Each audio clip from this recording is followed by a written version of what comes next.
our small town life. Your car, your stuff, your savings. Combined insurance agent Cindy Blaylock in Louisiana. Brown's Processing and Smokehouse Meats is your first stop when stocking your freezer. Brown's has frozen chicken, steaks, brats, and burgers ready to go. For wholesale and custom butchering, Brown's is your first call. It's where quality meets service. Brown's Processing and Smokehouse Meats.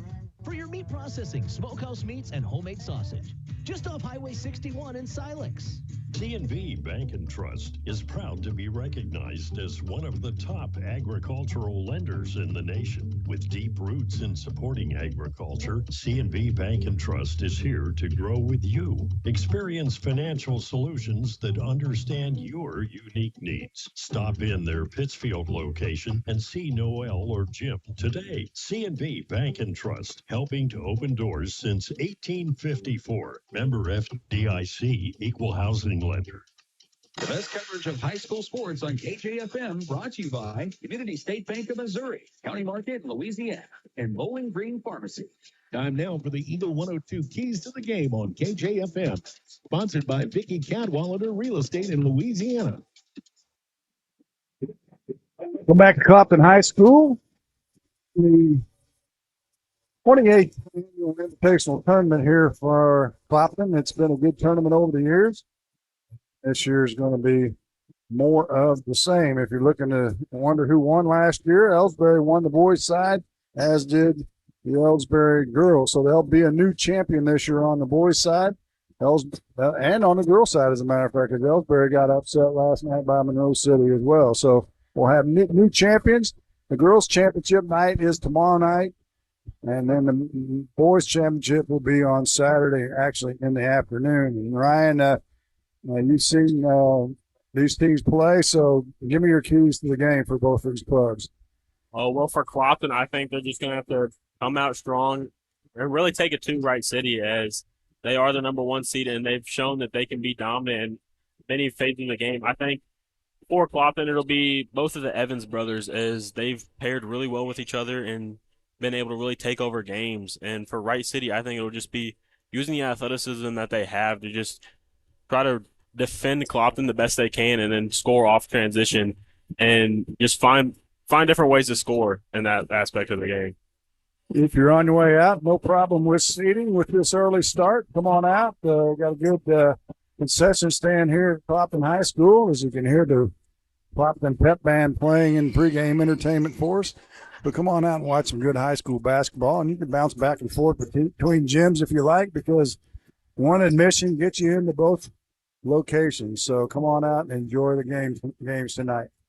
Let's take another break, and we'll be back with our starting lineups and our opening tip after this on KJFM WBBA Sports. Tournament coverage brought to you by Bibb Beach and Collier Funeral Homes, Central State Bank of Illinois, and Missouri State Representative Chad Perkins.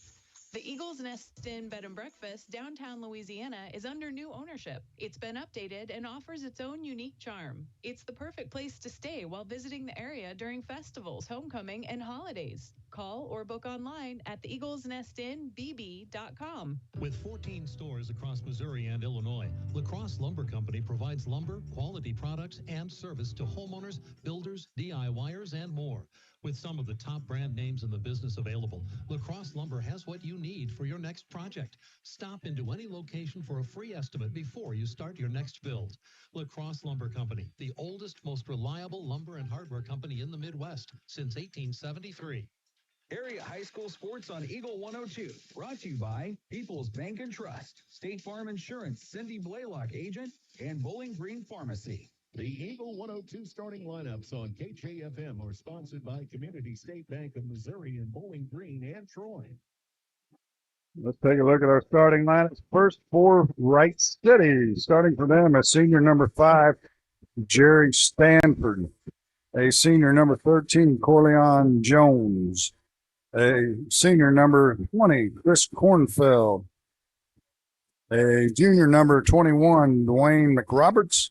And a sophomore number 30, Grant Lehman. So it'll be Stanford, McRoberts, Lehman, Jones, and Kornfeld for head coach Ken Brown. He's assisted by Bryce Busateri. Ken Brown, tall drink of water.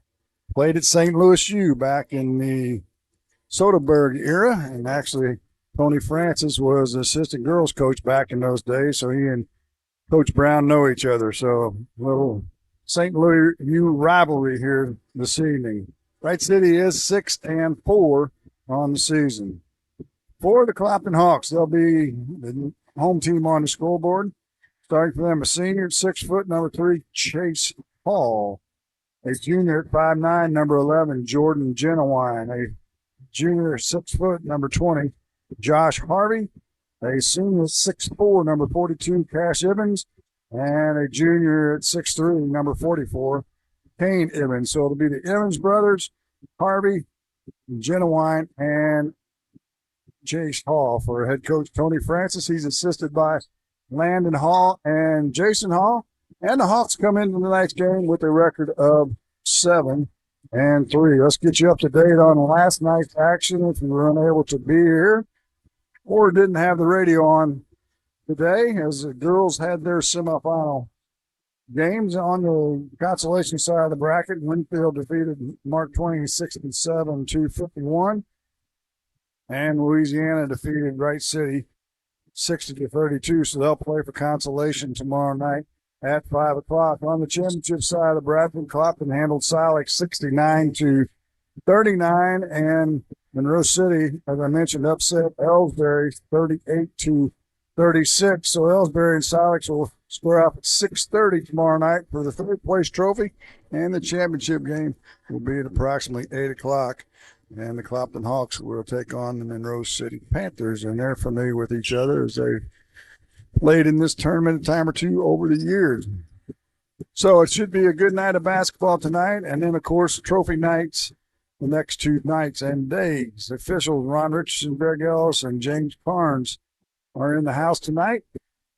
And we're glad to have you with us. Maddie Ingram, Ryan Sapp, Jim Ross here at the high school gym, Stacy Martin, and Mark Frummick over in the middle school gym as the Clopton band is cranking it up, aren't they? They're really making this more of a home court advantage here. Making themselves be known for sure. Let's take a break. We'll have the national anthem here in about 2 minutes, and we'll be back with the opening tip after this on KJFM WBBA Sports. Tournament coverage brought to you by Wood Smoke Meats. Time to visit Hayden's Motorsports Center in Frankfort. Time to ride with Honda and Polaris ATVs, side-by-sides, and motorcycles. Time to work with Steel and Husqvarna chainsaws, weed eaters, leaf blowers, and more. Hayden's Motorsports Center, just off Highway 61 North in Frankfort. Greatness doesn't happen overnight. It takes time, focus, and dedication. At Shelter Insurance, we understand that because we put in the hard work and dedication for decades. And that commitment is paid off with award-winning customer service for your auto, home, and life insurance. Ask me, Ashley Jenkins, about Shelter's auto, home, and life options. Follow area high school sports throughout the season on Eagle 102. Brought to you by Veolia Landscape Supply, Royal Banks, and a Taste of Philly. Well, and looking at the 2 lineups tonight, it looks like Clopton's going to have a distinct size advantage inside with the Evans brothers. As the only guy looks like he's probably 6 foot or better is Grant Lehman. For Wright City, so he will have his challenges as not only is he going to be about the same size as the Evans brothers, he's going to be at a distinct girth disadvantage. He's kind of got the Evans boys have your and my build, and the Lehman boy has Maddie's build. So that doesn't bode well for him. It'll be interesting to see that matchup, as not many people in the area can really compare to Cash Evans. He's good 6'4", and he's got some size to him. But the thing about him is he also moves fairly well for the size that he does have. So it'll be interesting to see how Wright City can really negate him in the game and see if they can get him into foul trouble or a different aspect like that. Hornfeld is the outside threat for Wright City. He likes to shoot the 3 ball. more so than in the paint. Hasn't got to the line very often. Neither of these coaches put their stats online, so we don't have any statistics for you, as that is kind of a challenge for we broadcasters. So let's keep it right here. We ought to be able to pick up the Clopton band and our national anthem.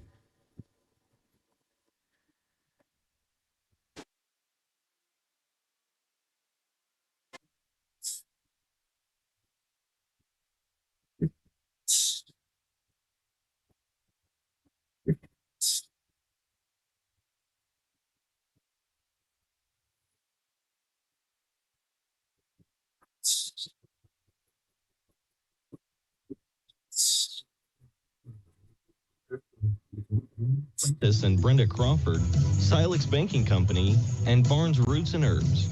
You simply can't buy a better replacement window than one from Sun Window Company. Energy-efficient windows and doors with a lifetime warranty on both the window and installation. Sun Window Company, family-owned and operated since 1989, offers low factory direct prices on high-quality vinyl windows. Custom designed to fit perfectly and built to last. See how much you can save. Call Sun Windows, 573-549-2080 for details and a free estimate. Sun Window Company, Highway 161 in Middletown. The area's best coverage of high school sports on Eagle 102, brought to you by Pike County Health Department, People's Savings Bank, and All Parts. And there you have it, the Clopton Pep Band and our national anthem. Interestingly enough, head coach Tony Francis is going to announce the starting lineup. So we ought to tell him we could bring that remote mic up here and we can lay that on him while we're doing ours, right? I think that's exactly right. I think he would be all for it. He probably would. He probably would. Knowing him, he'd be all for it. He'd put on a show. Well, it is a little awkward to have the head coach announcing the starting lineups. I can't say that I've ever seen that anywhere else. But he has a few roles here.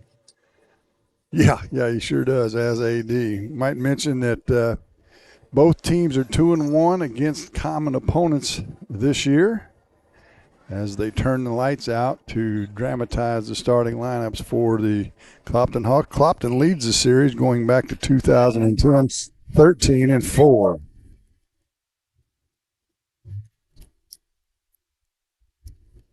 Tony Francis has changed his tune, hasn't he? He's going with his St. Louis U voice now. That's the starting lineups.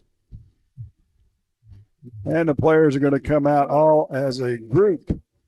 Clopton in their home whites with black numbers, red trim. Wright City in their road blues with yellow numbers and white trim. Clopton will move from our left to our right on your radio dial if you're listening to us on 102.1 or 97.5. You can get the video on KJFMradio.com, or do we have a new one, Maddie? KJFMWBBA.com. Is that right? KJFMWBBA.com. Lonnie Richardson throws it up crookedly, but nonetheless it's controlled by Clopton. I'm going to have to talk to him about that toss. When you get to be his advancing years, you can't throw it up straight anymore. Quickly inside to Cash Evans. His shot's off the mark, partially blocked. So they got a good look, but Wright City heads the other way, and it looks like the point will be run by Dwayne McRoberts. McRoberts hands it off to Kornfeld. Clopton in a sagging 2-3 zone, it looks like. Now they're going to be in a man. Just going to sag back and try and clog up the passing lanes. Pretty common for Clopton. We've seen that in the past. Corleone Jones gets to this lane area, turn around jumper from 10s, in and out, no good. Up comes Clopton. As I mentioned, they want to push it. Genuine into the front court now. Kicks it back to Harvey. Harvey to Cash. Underneath to Kane in the short corner left side. He'll go in with the right-hand baby hook. It won't go. Wright City with the rebound. McRoberts pushes it across the timeline to Kornfeld on the right wing. Can't find an open look this time, so they'll have to reset with 6:50 to play here in the first. No score. Both teams off to a slow start offensively. Stanford now has it, spins around, guarded by Genuine, and he'll hand it back to Jones. Jones now in the corner to Stanford. He'll dribble out of trouble, and they'll reset it to have the key to McRoberts. In the high post now to Lehman. Lehman kicks it to Stanford to McRoberts. McRoberts penetrates down the right lane, puts it up off the glass. No good, but there's a whistle and a foul. McRoberts will go to the line to shoot a couple. going to be big for Wright City is getting the Evans brothers into foul trouble and seeing what they can do in that. But you can definitely tell in this game that Clopton is looking to get the ball in the post and really take advantage of the size mismatch that they have in this game. Cash Evans with the foul, his first, and McRoberts opens the scoring for both teams with the first free throw. He'll get a second with 6:28 to play here in the first. Shoots it with the right hand, and it rattles home. So a 2-0 lead for Wright City. They come out in a little full court 1-2-1-1 press. No problem for the Hawks. Genuine in the front court. He'll take it straight to the glass, scores the layup. Good press break that time by the Hawks. Genuine gets a layup out of it. Back come the Wildcats. McRoberts to Jones on the left wing, hands it off to Stanford on the pick and roll. Stanford loses his dribble. He'll back up now and reset things to Cornfeld. Cornfeld on a pick from Lehman. Hands it back to Jones. Jones still outside the arc, head of the key. Down to 5:55 to play in the first. 2-2 our score. Pull up shots partially blocked, but Lehman right there to pick up the loose ball, and he'll score the layup as Stanford's shot was blocked. I will say this looks like a completely different Wright City team that's out there on the court tonight than there was Tuesday. They're just playing with a lot more intensity and a lot more effort out there than they did Tuesday. Evans on the left elbow. That's Cash. Pulled up into paint. He'll shoot it from 10. No good. Stanford with the rebound. To the right side to McRoberts into the front court now. To the key area. Drives in the paint. Up and under with the left hand. Won't go. Rebound to Hall. He'll look to push. Up to Kane Evans. He'll go in for the left, but he's fouled. And we'll go to the line to shoot 2. Foul's going to be on Corleone Jones, his first. He thought he had all ball. Well, if you saw Wright City's football team, they were athletic, man, and fast. Sometimes that translates to basketball as the lefty Evans fires the first, and it's good. He'll get a second. He can tie it at 4 with this free throw with 5:14, and he's got some cute socks on. And that free throw is good as well. Look like Christmas socks, don't they? Think they could be considered lucky socks out there tonight? I'm guessing they must be, hopefully. Cornfeld pulls up from 15. It's short. Kane with the rebound for the Hawks. Looks to Alley, gets to Hall. Hall now kind of slows things down off the left wing to Harvey. Harvey to Hall in the far corner. He'll drive baseline, kicks it back to Evans. He'll shoot the 3 left wing, short. Rebound to Cornfeld of Wright City. We're tied at 4. Cornfeld into the front court now for the Wildcats. They are 7-4, so they're somebody to be reckoned with in this game tonight.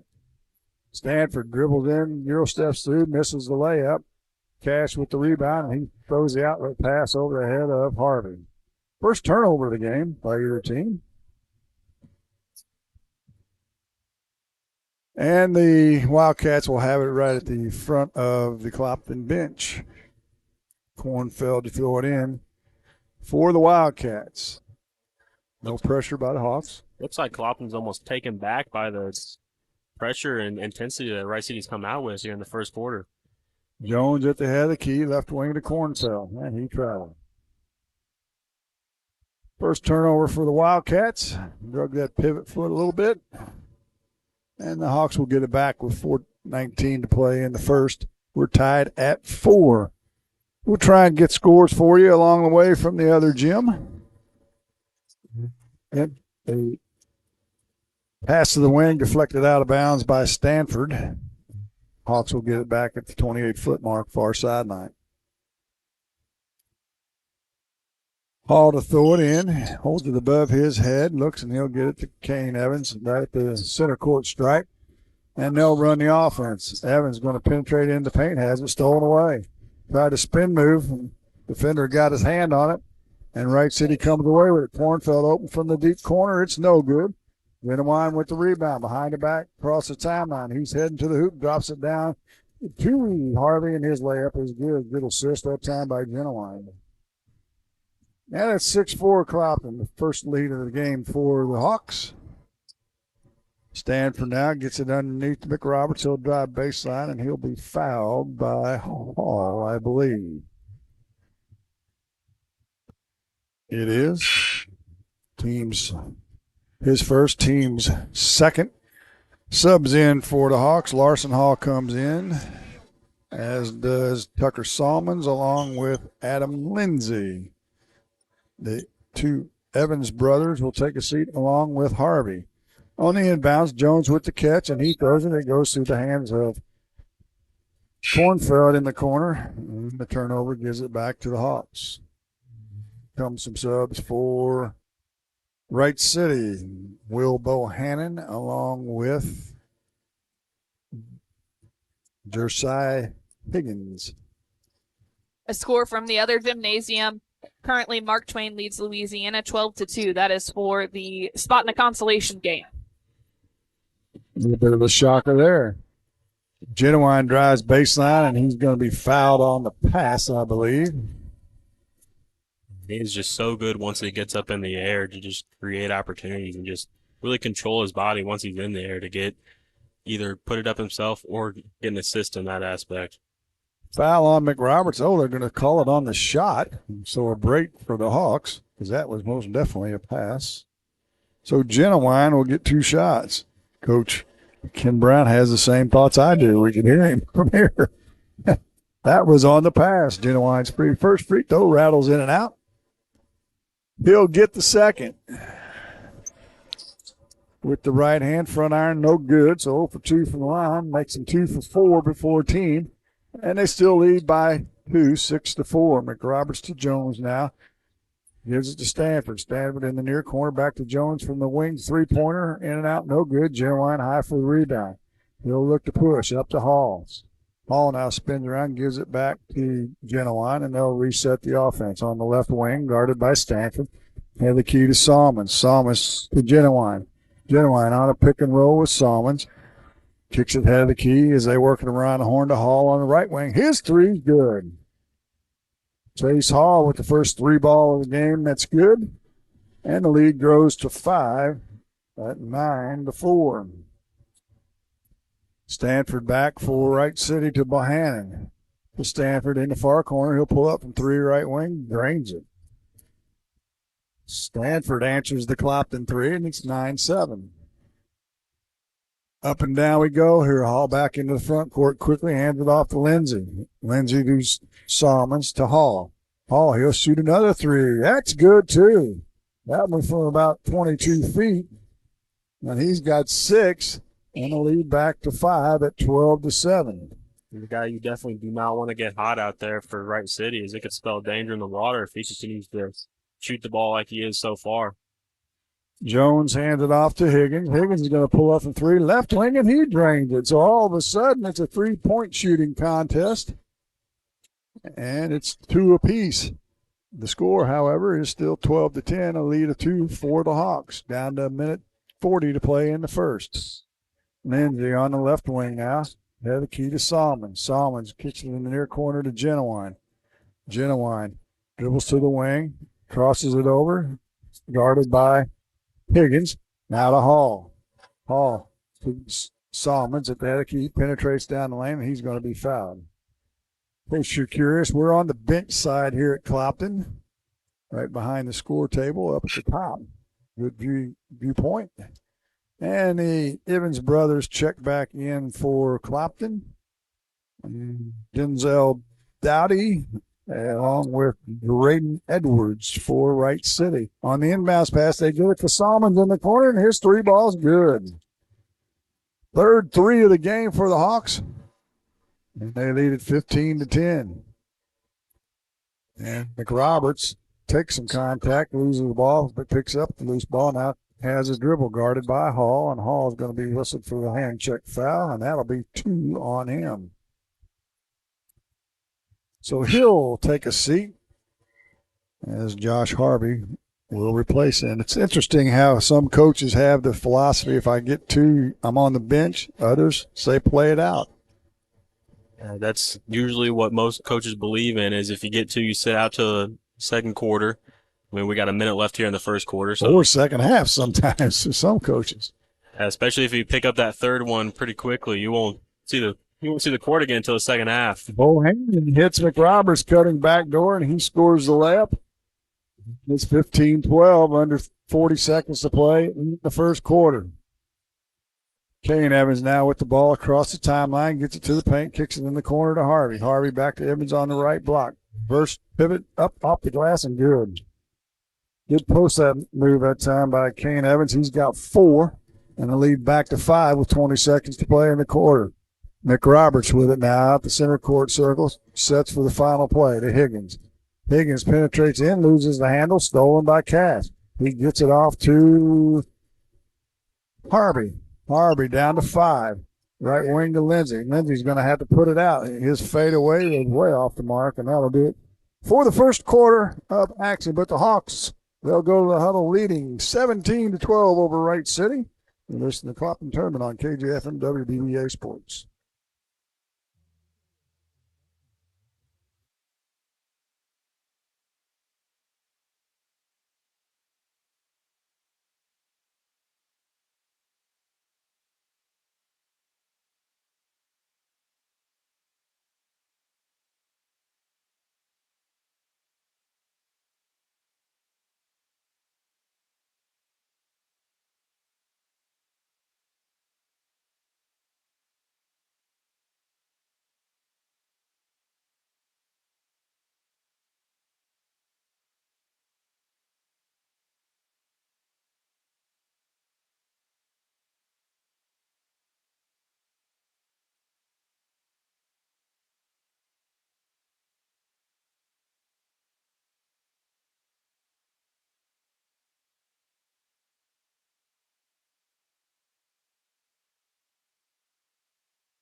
Wright City has it as we start the second quarter, moving from our right to our left. We'll check the lineups for you as we go. Jones to McRoberts. He'll drive baseline, gets to the block in a double team, kicks it out to Dowdy. Dowdy to Higgins, along with Edwards, the other player starting the half for Wright City. Edwards has it, pulls up right elbow, way off the mark.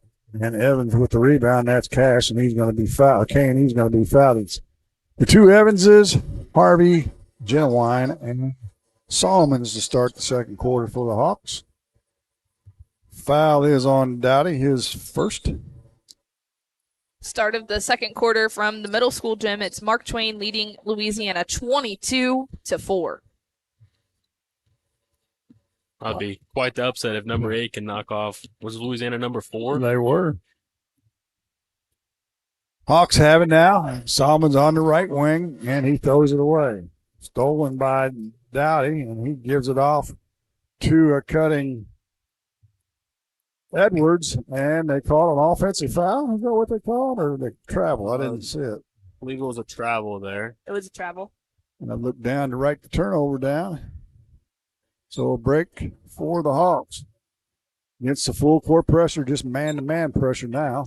And Payne Evans loses his footing and turns it over. Stolen back by Dowdy into the front court now.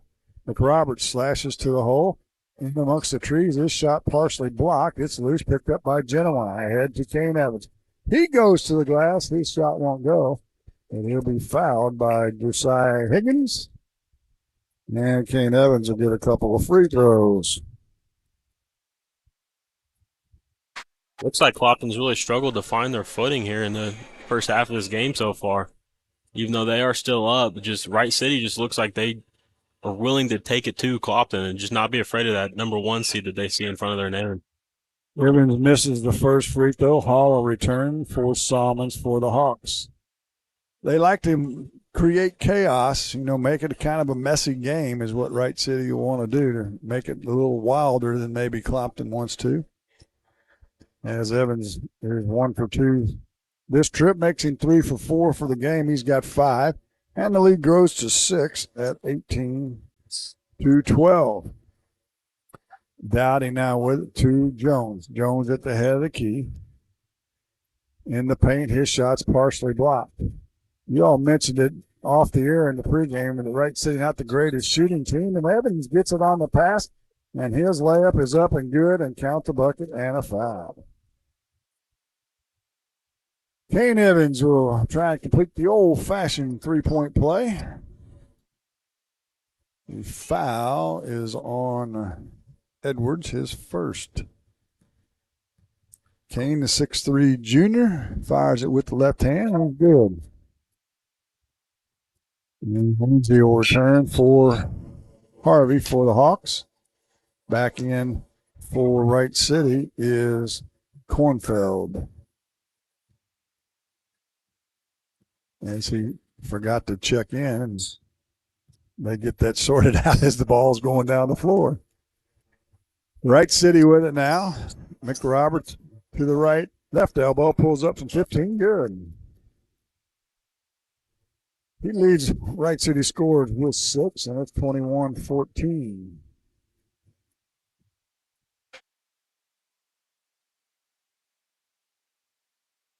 Hawks back into the front court. Evans with it. Gets to the paint. Tries to drop it off, but it's deflected by a defender of Wright City. Goes out of bounds at the end of their bench. Stanford will return. McRoberts will take a break for the Wildcats. Hall to throw it in right at the end of the Wright City bench with 5:55 to play in the first half. 21-14 our score. Clopton on top. Genowine finds some room. Gets to the window. Can't get it to go. Parrish with the rebound. His putback's no good. But we'll have a whistle and a foul. That's on Jones. That'll be his second. And there's a timeout on the floor. Wright City takes the timeout. We'll step aside as well. 21-14. Clopton leads at 5:47 to play in the half. You're listening to KJFM WBBA Sports.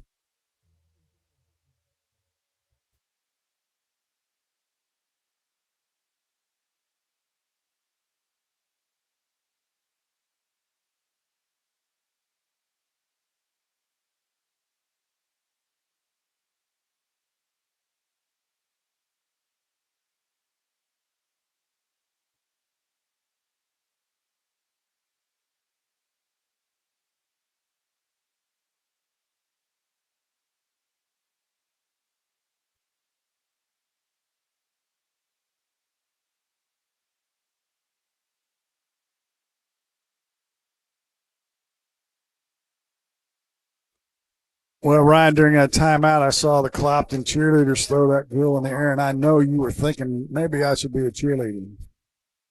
I don't know if I'd be fit for flying in the air like that. You'd be a really good base. I don't know about a flyer.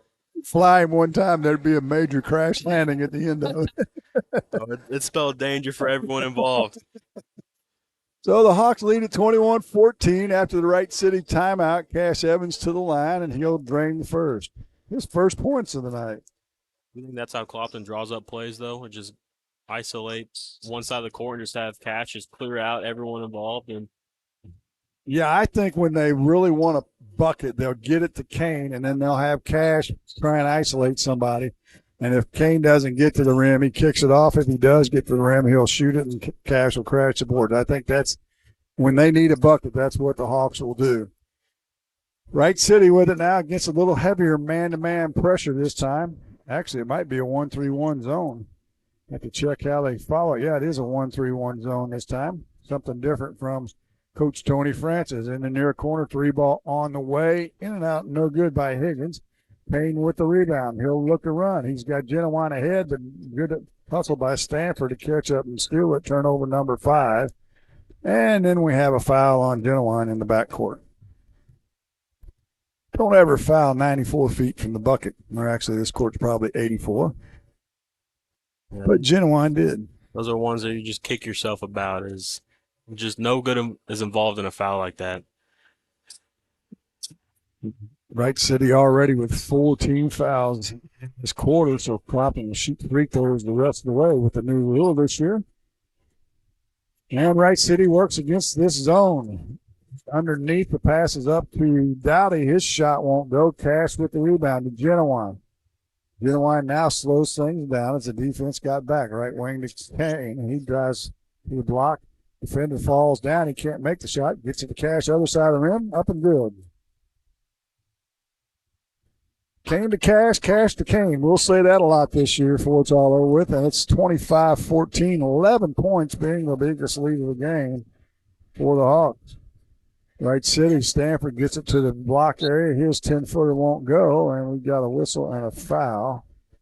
I believe that's going to be on Kane. He rode, I believe that was Dowdy, all the way out of bounds trying to block him out. As Neiman returns to Wright City, as does Larson Hall for the Hawks. Wright City will throw it in, baseline left side. Higgins to do the honors. Gets it to Jones, out to Stanford. Back to Kornfeld. His three's an air ball. Hall with the rebound, and to Genuine up to Chase. Chase will take it baseline up off the glass and good. Went from the left side up with the right hand. He scores it. He's got 8. And it's 27-14 as the Hawks are just methodically stretching this lead out. Yeah, shooting's really gone down for both teams. It's the first quarter, both teams are shooting threes and hitting them at a pretty high mark, but now Clopton's really just trying to control the paint and just score off layups, and Wright City's kind of gone stagnant in their scoring. Higgins shot a 3 ball. It was off the mark and swatted out of bounds by Clopton. So Kornfeld will throw it in for the Wildcats with 3:40 to play here in the half. And they'll reset things trailing 27-14. Jones hands it back to Stanford.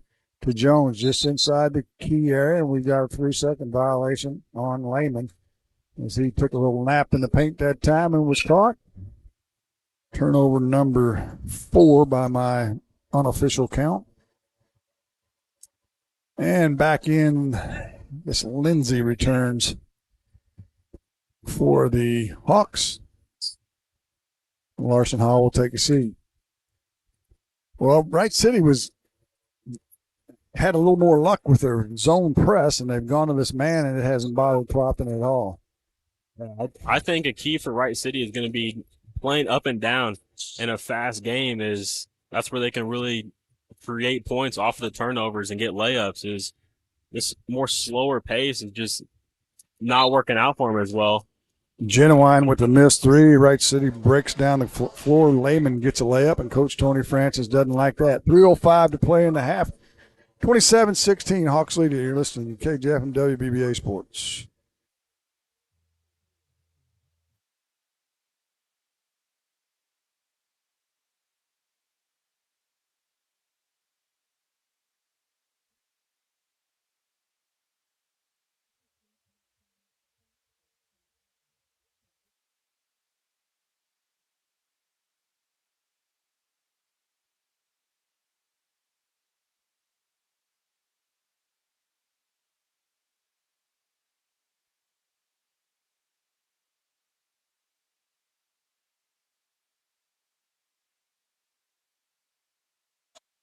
Out of the timeout, Hall brings it across the timeline for the Hawks. Under 3 to play. Inside to Cash, makes a nice catch, but misses a wide open shot. Now the ball's loose on the floor. Kane and Stanford go for it. It's out of bounds. Did Stanford slide out of bounds? Yep, that's what they're going to say. So the loose ball gives it back to the Hawks, leading 27-16. Kane with it now, guarded by Jones on a pick and roll with Hall. Gets to the elbow, kicks it in the near corner to Genuine. Ball fakes, penetrates in the paint, and he'll be fouled. Nope, they're going to call travel. 6 turnover on the Hawks. And Wright City will have it back, trailing by 11. We'll have a halftime show for you with some statistics. We'll have score from you from the other gym as well, as Louisiana was trailing Mark Twain at the end of the quarter. And Jones dribbles in and turns it over. Steal for the Hawks. Back they come quickly. Genuine goes up off the glass, no good. Took the contact on Stanford, but he'll get the foul and a free throw opportunity. Genuine's second trip to the free throw line. Foul is on Stanford, his first. Team's 5th. Genuine, a 5'9" junior. Got some really valuable experience in the sectional and quarterfinal game last year as a sophomore. Second one is good as well. He brings them both. Lead back to 13, matching the biggest of the game at 29. 2:16, and Wright City could use a bucket. They've only scored 4 points in this quarter. Hornfeld open for three. It's an air ball, and he'll go out of bounds. City's really struggling to figure out the zone that Clopton's really settled into.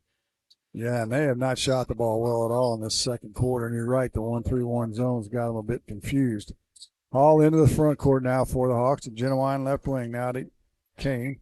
Had the key to Hall. Back to Genuine left wing. To Kane in the far corner. He'll give it to Hall. Had the key. Thinks about a three. Decides against on a pick and roll. Pick and pop to Evans. Now they'll lob it inside to Cash. His up and under's no good. Gets his own rebound. He'll go up with the left hand this time and score. Cash Evans. If you can't make it from the right side, go to the left side, right? And it's 31-16. Did a really good job just staying with it and just never giving up on the basket there. Not much for your shooting percentage, but good for your stats with a couple of rebounds. McRoberts' shot's off the mark. Rebound is to the Hawks, but let's see who they called the foul on. They're going to call it on Genuine. That'll be his second. So Hall and Genuine both with two. Salmons and Harvey return for the Hawks. For Wright City, it's a number that I don't have. As they have it, McRoberts at the head of the key. Works at the Stanford right wing. Stanford now off a pick and roll, shoots a three. It's off the mark, no good. Genuine with the rebound. We'll have a tie-up. Alternating arrow, the Hawks will get it back. I don't have a 55 on my sheet, and neither does the program for Wright City. Best guess would be it's Hunter Bohannon. He just switched his numbers there, but don't quote either of us on that one. They had quite a few numbers that weren't right on my sheet versus what they were wearing, so that's probably a fair guess. Kind of looks like Will Bohannon, doesn't it? Brothers, probably. Genuine's going to have to hustle to get across the timeline, and does, and Salmon down under a minute to play. Gets it to Harvey. They whip it around the horn quickly over to Genuine. He'll drive baseline, picks it near wing as they move the ball quickly to Lindsay. Back to Harvey. Harvey now to Lindsay in the near corner. He'll shoot the three. Off to him, no good. Rebound loose, picked up by McRoberts. He's got 40 seconds. He's going full speed ahead. The other end, hands it back to Jones, and he'll be fouled on the floor, they say. So it'll only be the fourth team foul. Foul's going to be on Harvey, his first. Wright City will have it underneath their own basket as Nick Myers will check in for Lindsay for the Hawks. It's halftime in the middle school gym, a 27-point lead for Mark Twain over Louisiana, 37-10. Good inbounds play that time, but Stafford couldn't convert the layup, and the Hawks have it. Let's see if they want to play for one. I just like to say that because they never do. Down to 20. And there's a backcourt violation, so they won't have to worry about playing for 1/7 turnover, as the pass was errant to Nick Myers, and when he grabbed it, his toe was on the line. Definitely jinxed it there. Just say play for one, then something bad has to happen to where it doesn't get to happen. Okay, I'm not going to say it now. See what Wright City does. They need a bucket, however. They trail by 15. McRoberts gets to Stanford, right wing underneath to Jones. He ball fakes up off the glass and scores. Napoleon Jones with his first bucket of the night. Clopton has 5 seconds to Harvey. Crosses over, pulls up from three. Off the mark, no good, and that'll do it for the first half. A good first half it was as the Clopton Hawks go to the locker room on top. 31-18 over the Wright City Wildcats. Halftime show's next on KJFM WBBA Sport.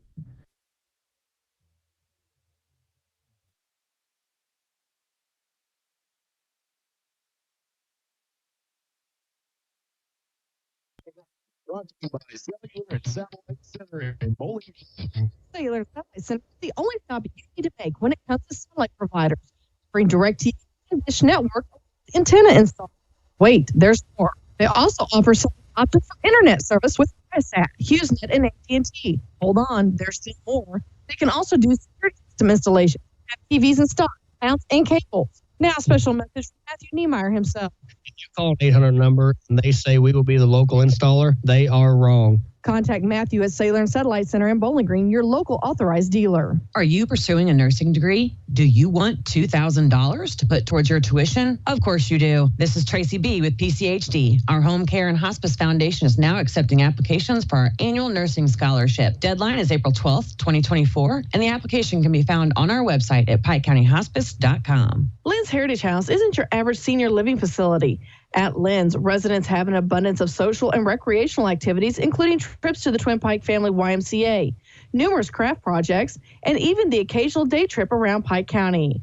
As a resident, you can enjoy the same independent lifestyle you've always enjoyed, but with the peace of mind knowing that help is available when needed. For more information, visit Lynn's Heritage House, 800 Kelly Lane in Louisiana, or online at lynsheritage.com. Hi, this is Shelley Clucky with Pike County Mutual Insurance Company. We appreciate the value of working hard and making sure you've taken steps to make sure you're prepared for whatever comes your direction. Best wishes to all of our area athletes for another amazing season from myself and Corey Buchanan at Pike County Mutual Insurance Company on the square in Bowling Green. High school sports on your area sports leader, Eagle 102. Brought to you by Bowling Green Tractor, Vicki Cadwalder Real Estate, and Ingram Plumbing. Bringing you all the action from the Eagle 102 broadcast booth, sponsored by Family Drug in Louisiana. It's now time for the Eagle 102 halftime report on KJFM, sponsored by Cellular and Satellite Center in Bowling Green. Well, a good half by the top seed Clopton Hawks. They outscored Wright City 17-12 in the first quarter, 14-6 in the second quarter, and they lead at half 31-18. And Ryan, kind of what we expected. They expected Clopton to really just control all phases of the game, but they start off kind of slow, and then they've kind of really settled into this groove here of finding the 1-3-1 zone, and Wright City's not having to answer for them, and then they start off hot shooting the three really well in the first quarter. Then they kind of went away from it and found some success in the post that they really stuck to. And Wright City just continued to try to shoot the ball and just didn't really capitalize on the opportunities that they had. And they threw some balls out of bounds, and they just haven't capitalized on trying to push the pace and just use the athleticism that they have. And as you mentioned during the broadcast, Clopton switched to that 1-3-1 zone, and that seemed to confuse Wright City. Yeah, Wright City was doing really well against man, and once Clopton went to that 1-3-1, it just kind of went silent from Wright City, and they really struggled to score the ball. Let's take our first break. We'll be back with the scoring of the first half after this on KJFM WBBA Sports. Brought to you by Bouquet Florist and Gift Shop, Lynn's Heritage House, and Bowling Green Veterinary Clinic. Sailor and Satellite Center is the only stop you need to make when it comes to satellite providers, offering DirecTV and Dish Network along with antenna installs. Wait, there's more. They also offer several options for internet service with Viasat, HughesNet, and AT&T. Hold on, there's still more. They can also do security system installations, have TVs in stocks, mounts, and cables. Now, a special message from Matthew Niemeyer himself. If you call an 800 number and they say we will be the local installer, they are wrong. Contact Matthew at Sailor and Satellite Center in Bowling Green, your local authorized dealer. Pepsi Cola Bottling Company is a proud sponsor of the local schools and their athletes. When it's time to quench that thirst, reach for one of the many Pepsi products found in the local concession stands, including Pepsi, Mountain Dew, Sundrop, or the all-new Starry Lemon Lime. If you are wanting something other than soda, enjoy Bubbler, Clarbrun Water, Lipton Teas, Gatorade, and more. Pepsi Cola Bottling Company in New Haven and Bowling Green wishes all the area athletes a great season. Don't have time to stop by the bank? That's not a problem if you're a customer of People's Bank and Trust. With our mobile and online banking service, you can now bank from anywhere. Deposit checks, pay bills, transfer funds between accounts, check the latest activity on your account, and view images of your checks, all from the convenience of your desktop and smartphone. So start banking on your schedule and download the People's Bank and Trust app today. People's Bank and Trust, hometown banking the way it should be. Member EIC. Bowling Green Veterinary Clinic knows that getting the best care for your pet is a top priority. They strive to provide the greatest quality medical and surgical care for our furry companions. Their newly expanded and remodeled facility with accommodations for comprehensive inpatient hospital care and complete outpatient care allows the friendly and knowledgeable staff at Bowling Green Veterinary Clinic to keep your pet healthy and safe so the whole family can cheer on our area teams. The most complete coverage of high school sports is on Eagle 102, and it's brought to you by Mid-America Auto and Towing, Perkins Electrical Services, and Pike County Mutual Insurance. Welcome back to halftime in this first championship semifinal. The top seeded Hawks lead the number 5 seed Wright City Wildcats 31-18. Got the scoring? You want to give the scoring? Yeah, I can take it on. For Wright City, we'll start with them. Carleon Jones is 2. Grant Lehman is 4. Dwayne McRoberts has 6. Jerry Stanford is 3. And Josiah Higgins also is 3. Then for the Clopton Hawks, we have Chase Hall with 8. Jordan Genowine with 3. Josh Harvey with 2. Tucker Salmons with 3. Cash Evans with 5. And then Kane Evans rounds it out with 8 as well. 8 for 11 from the charity stripe for the Hawks. 2 for 2 for Wright City, so they haven't got to the line very much. 7 turnovers for Clopton and 6 turnovers for Wright City. And so if you're the head coach, you've been crowned the head coach, what are you telling your teams right now? I'm telling Wright City that they got to just continue to push the pace and just play fast, since that's what they found success in, and just trying to find points off turnovers and then getting those fast breaks and either taking them themselves or dumping it down and to the leak outs. And with Clopton, it's just control the game like they have.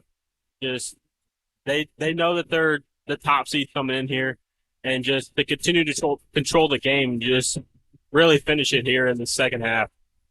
And one of the discussions before the game was, can Wright City score from the outside, make shots, with Kornfeld being probably their main threat.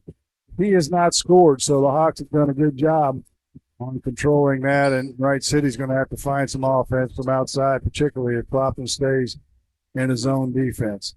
31-18 at half is our score. The second half next on KJFM WBBA Sports. Clopton tournament coverage brought to you by Poke Ford, Geared Up, and Pepsi.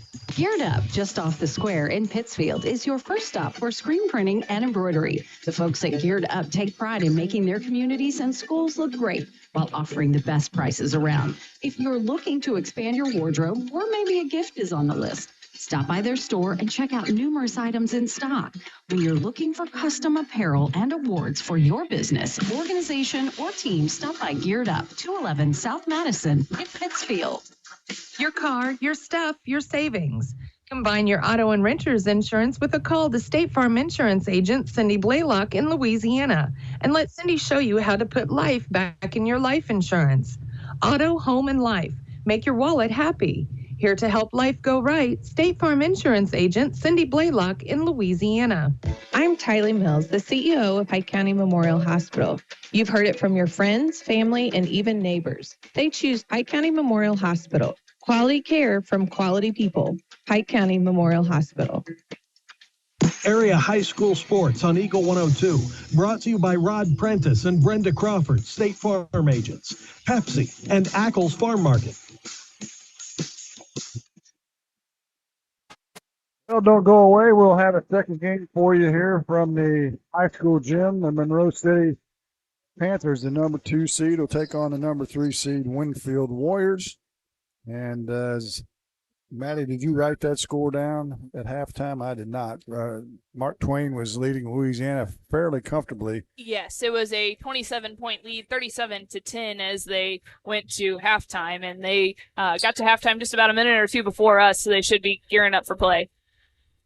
Looks like Wright City will have it to start the second half. The original starting lineup's back in the game for both teams as we start this second half.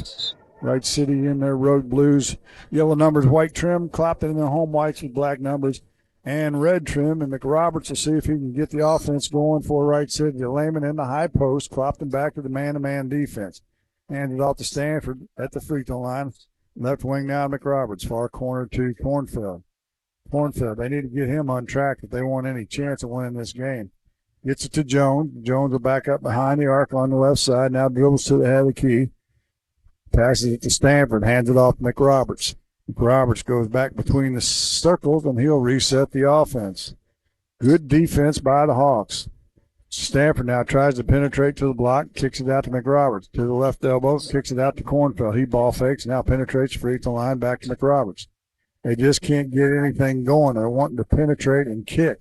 Cornfield now loses the handle on the block, and it comes right back to McRoberts. We played a minute in the first quarter of the second half, the third quarter. Now they get it inside to Jones. He got tied up with Genuine, but it's thrown away. No whistle. And a turnover for Wright City. And back come the Hawks quickly to Kane Evans, and he'll score a layup. Wright City really coming out slow here, just trying to run sets on offense. And if they can consistently score that way and get stops on defense, it'll be good for them. But I don't think this is what's going to win them in the game. I think they need to really push the pace and just create an up-and-down game. Roberts drives into the paint. His shot's no good. Jones with the rebound. His putback won't go, but there's a whistle and a foul. And Carleon Jones will go to the line and shoot 2 shots. I will say he has not shot away from trying to take it to Cash Evans down the post there.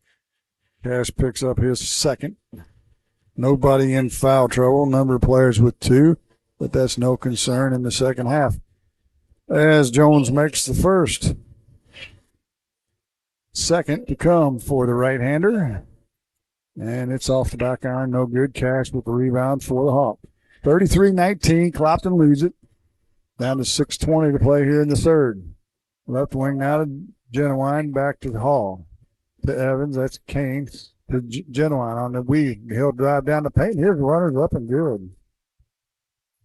Talked about his body control in the air. He showed it there. Once he's in the air, it's just tough to stop him there. So he can really control where the ball's at and just score from many different angles there once he's in the air. Roberts on the left wing. Gets it in the post area to Jones. His turnaround jumper from 8's good. Corleone Jones, I saw him hollering at his teammates, give me the ball. Well, they've done it, and he scored 4 in a row, and it's 35-21. Hawks still lead by 14. Hall in the front court, right wing to Genuine. Pulls it above his head, high post to Kane underneath the Cash. His shot's up and good. And the foul. Good high-low action that time by the 2 big boys. And Cash will go to the line to try and complete a 3-point play. Foul is on Stanford, his second. And into the game is Will Bohannon for Lehman for the Wildcats. Evans free throws off the back iron, no good. Jones with the rebound to McRoberts. He'll push it up quickly to Cornfield in the far corner. Back to McRoberts.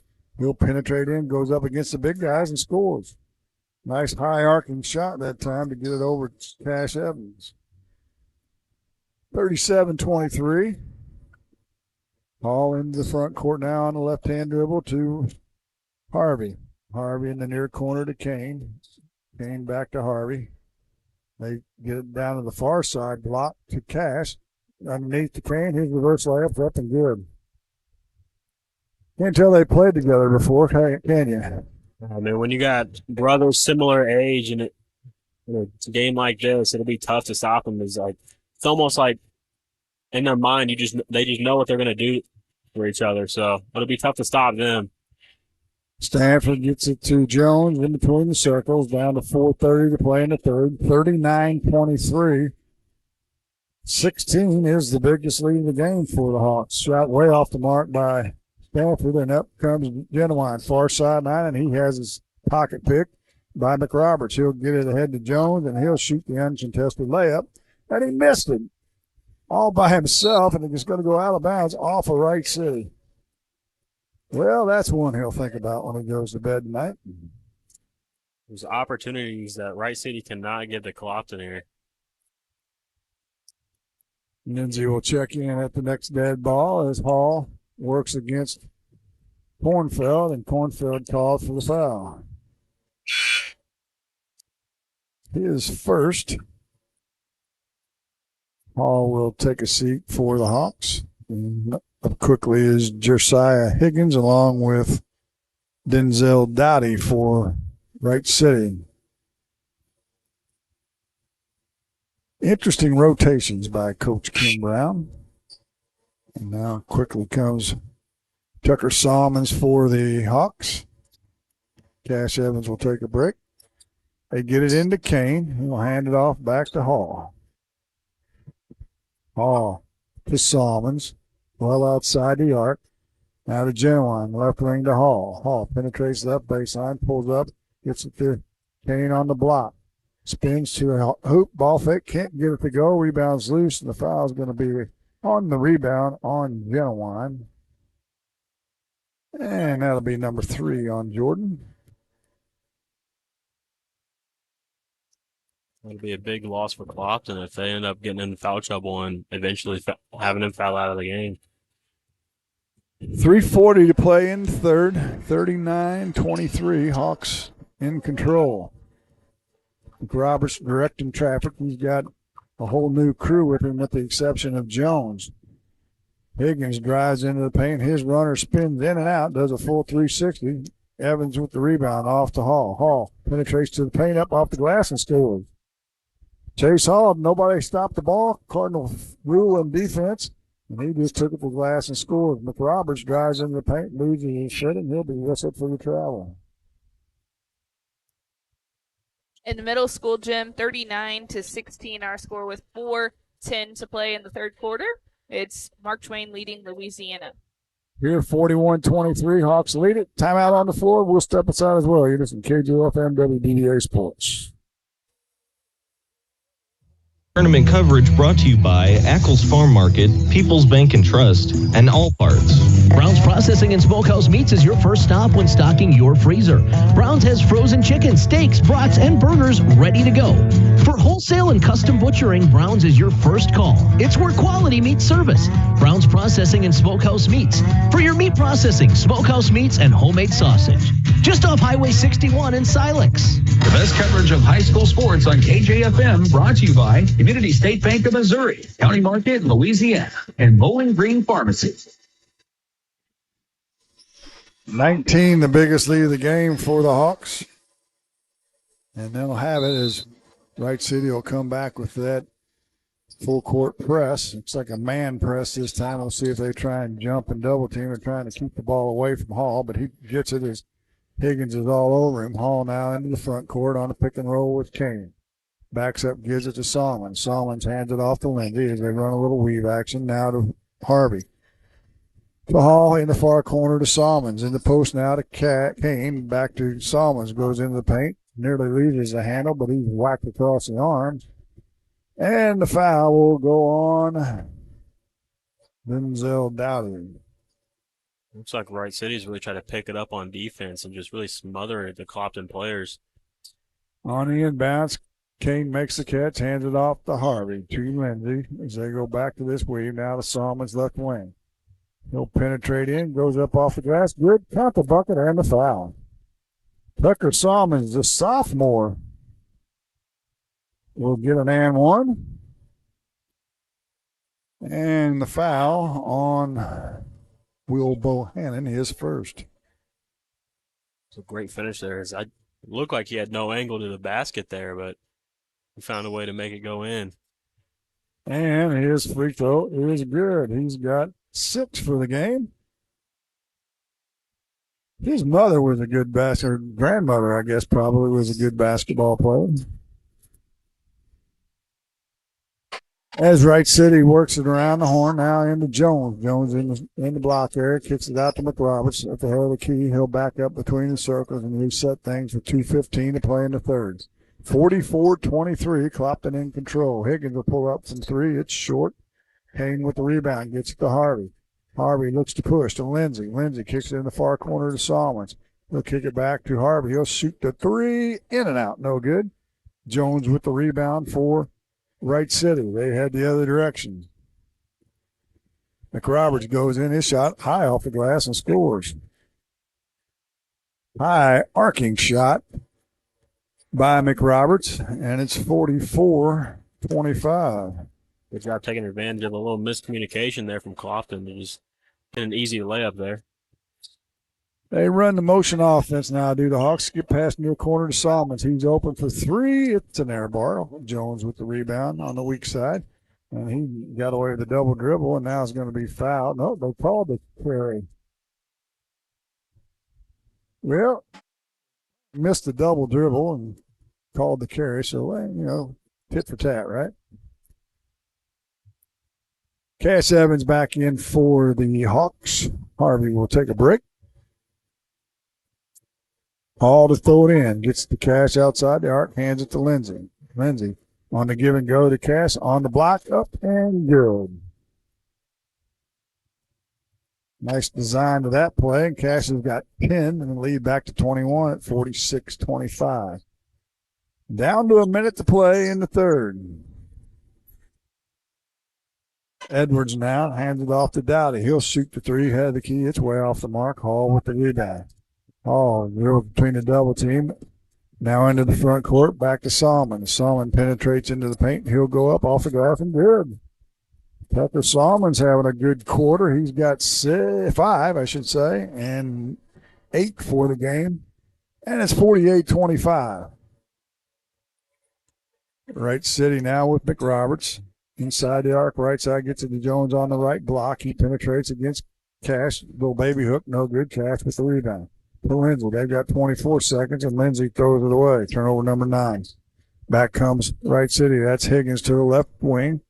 Down to 17 to play. Still has his dribble, and Lindsey will foul it. The first on Adam. Third team as Hunter Bohannon comes back in for Wright City, as does Hall. That would be Larson and Genuine. Evans, Kane, and Solomons take a seat. Higgins open from 3 on the inbounds from the corner. No good. Chase Hall with the rebound. Down to 8. Gets it into the front court to Genuine. Genuine to Cash. Inside, his shot's up, no good, but there's a whistle and a foul. And so with 2 seconds to go in the quarter, Cash Evans will go to the line for a couple of free throws. Foul's going to be called on Drayden Edwards. Clopton's really just found ways to dominate the post in just many different ways, and driving layups, and then just feeding the Evans brothers when they're in the game to just find buckets in that way. Cash makes the first. He'll get a second. Makes it as well. And back into the game is Harvey along with Solomons. He'll get Cash out to get a little extra break during this quarter break. Wright City gets it in, a little full court pressure down to 1, and they'll not get anything off that matter. And that'll do it for the third quarter. And it was a good third quarter for the Hawks. They lead at 50-25. We head to the fourth. You're listening to Clopton Tournament on KJFM WBBA Sports. Tournament coverage brought to you by Meyer Implement Company, Eagles Nest Inn and Breakfast, and Sun Window Company. CMC Distributing in Louisiana is the place to turn for steel, culverts, industrial supplies, and central welding supplies. In addition, CMC Distributing offers trailer parts, truck accessories, truck beds, and trailer repairs. At CMC Distributing, they always go the extra mile while working hard to make sure you're satisfied. They do it that way for a simple reason. They appreciate your business. CMC Distributing, Highway 54, west of Louisiana. Since 1939, Meyer Implement Company has been serving the local agricultural and business communities with quality sales and service. Meyer Implement has also taken great pride in supporting those communities and would like to wish the area sports teams the best of luck throughout their seasons. Be sure to stop by and visit the people who truly appreciate your business. Meyer Implement Company in Bowling Green. Area high school sports on Eagle 102. Brought to you by People's Bank and Trust, State Farm Insurance, Cindy Blaylock agent, and Bowling Green Pharmacy. Here.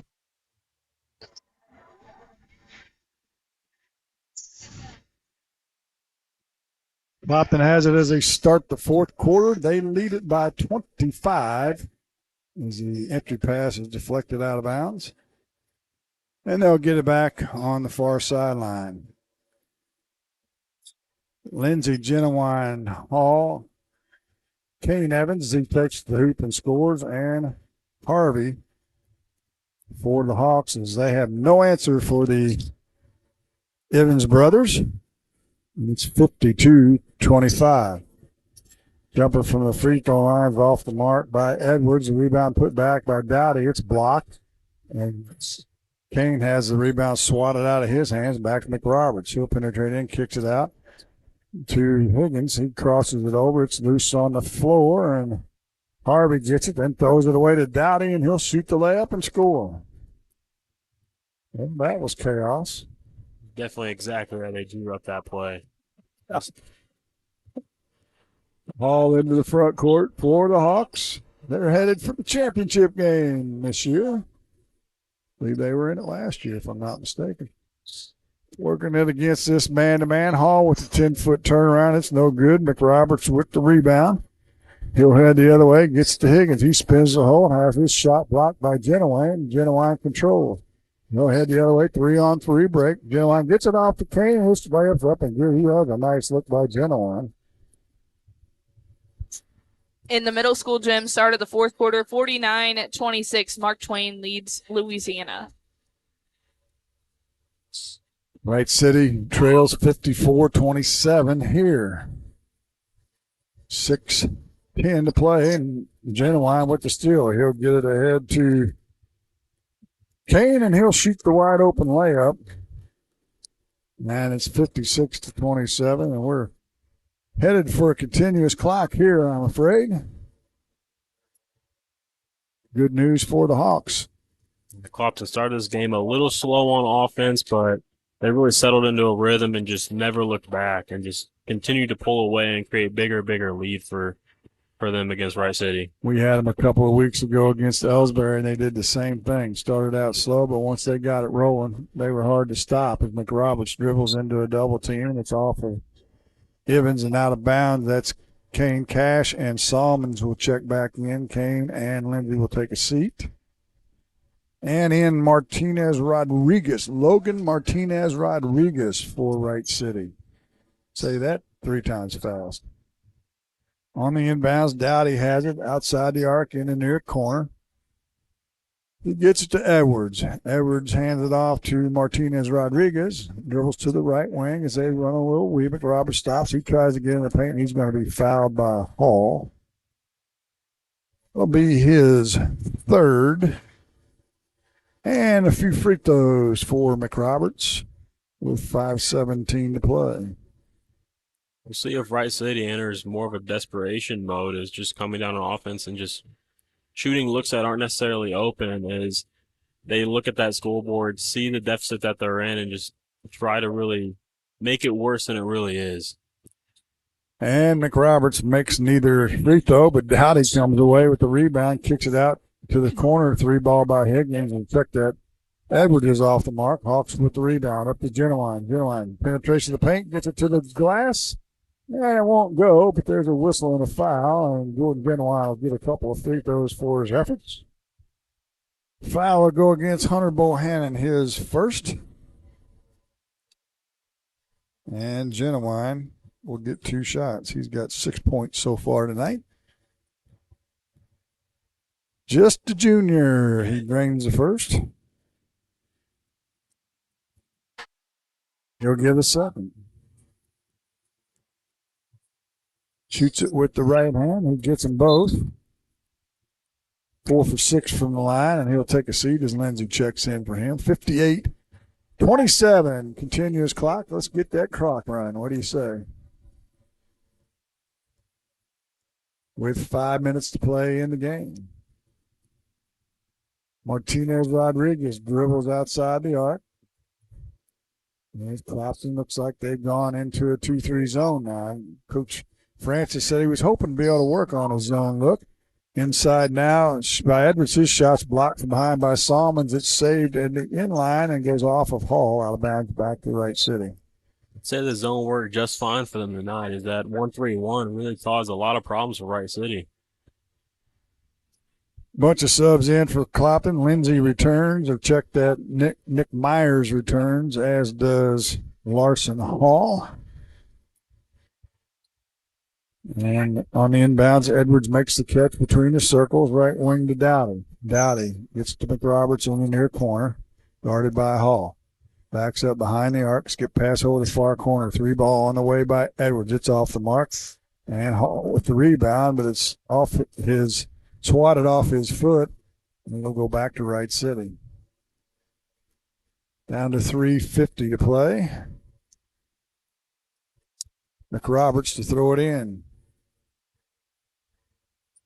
Gets it into Edwards. Edwards, candidate for the all-hair team. Hands it off to Bohannon. Back to McRoberts. McRoberts. Left wing to Martinez Rodriguez. His 3 balls off the mark and no good when it goes out of bounds off the right side.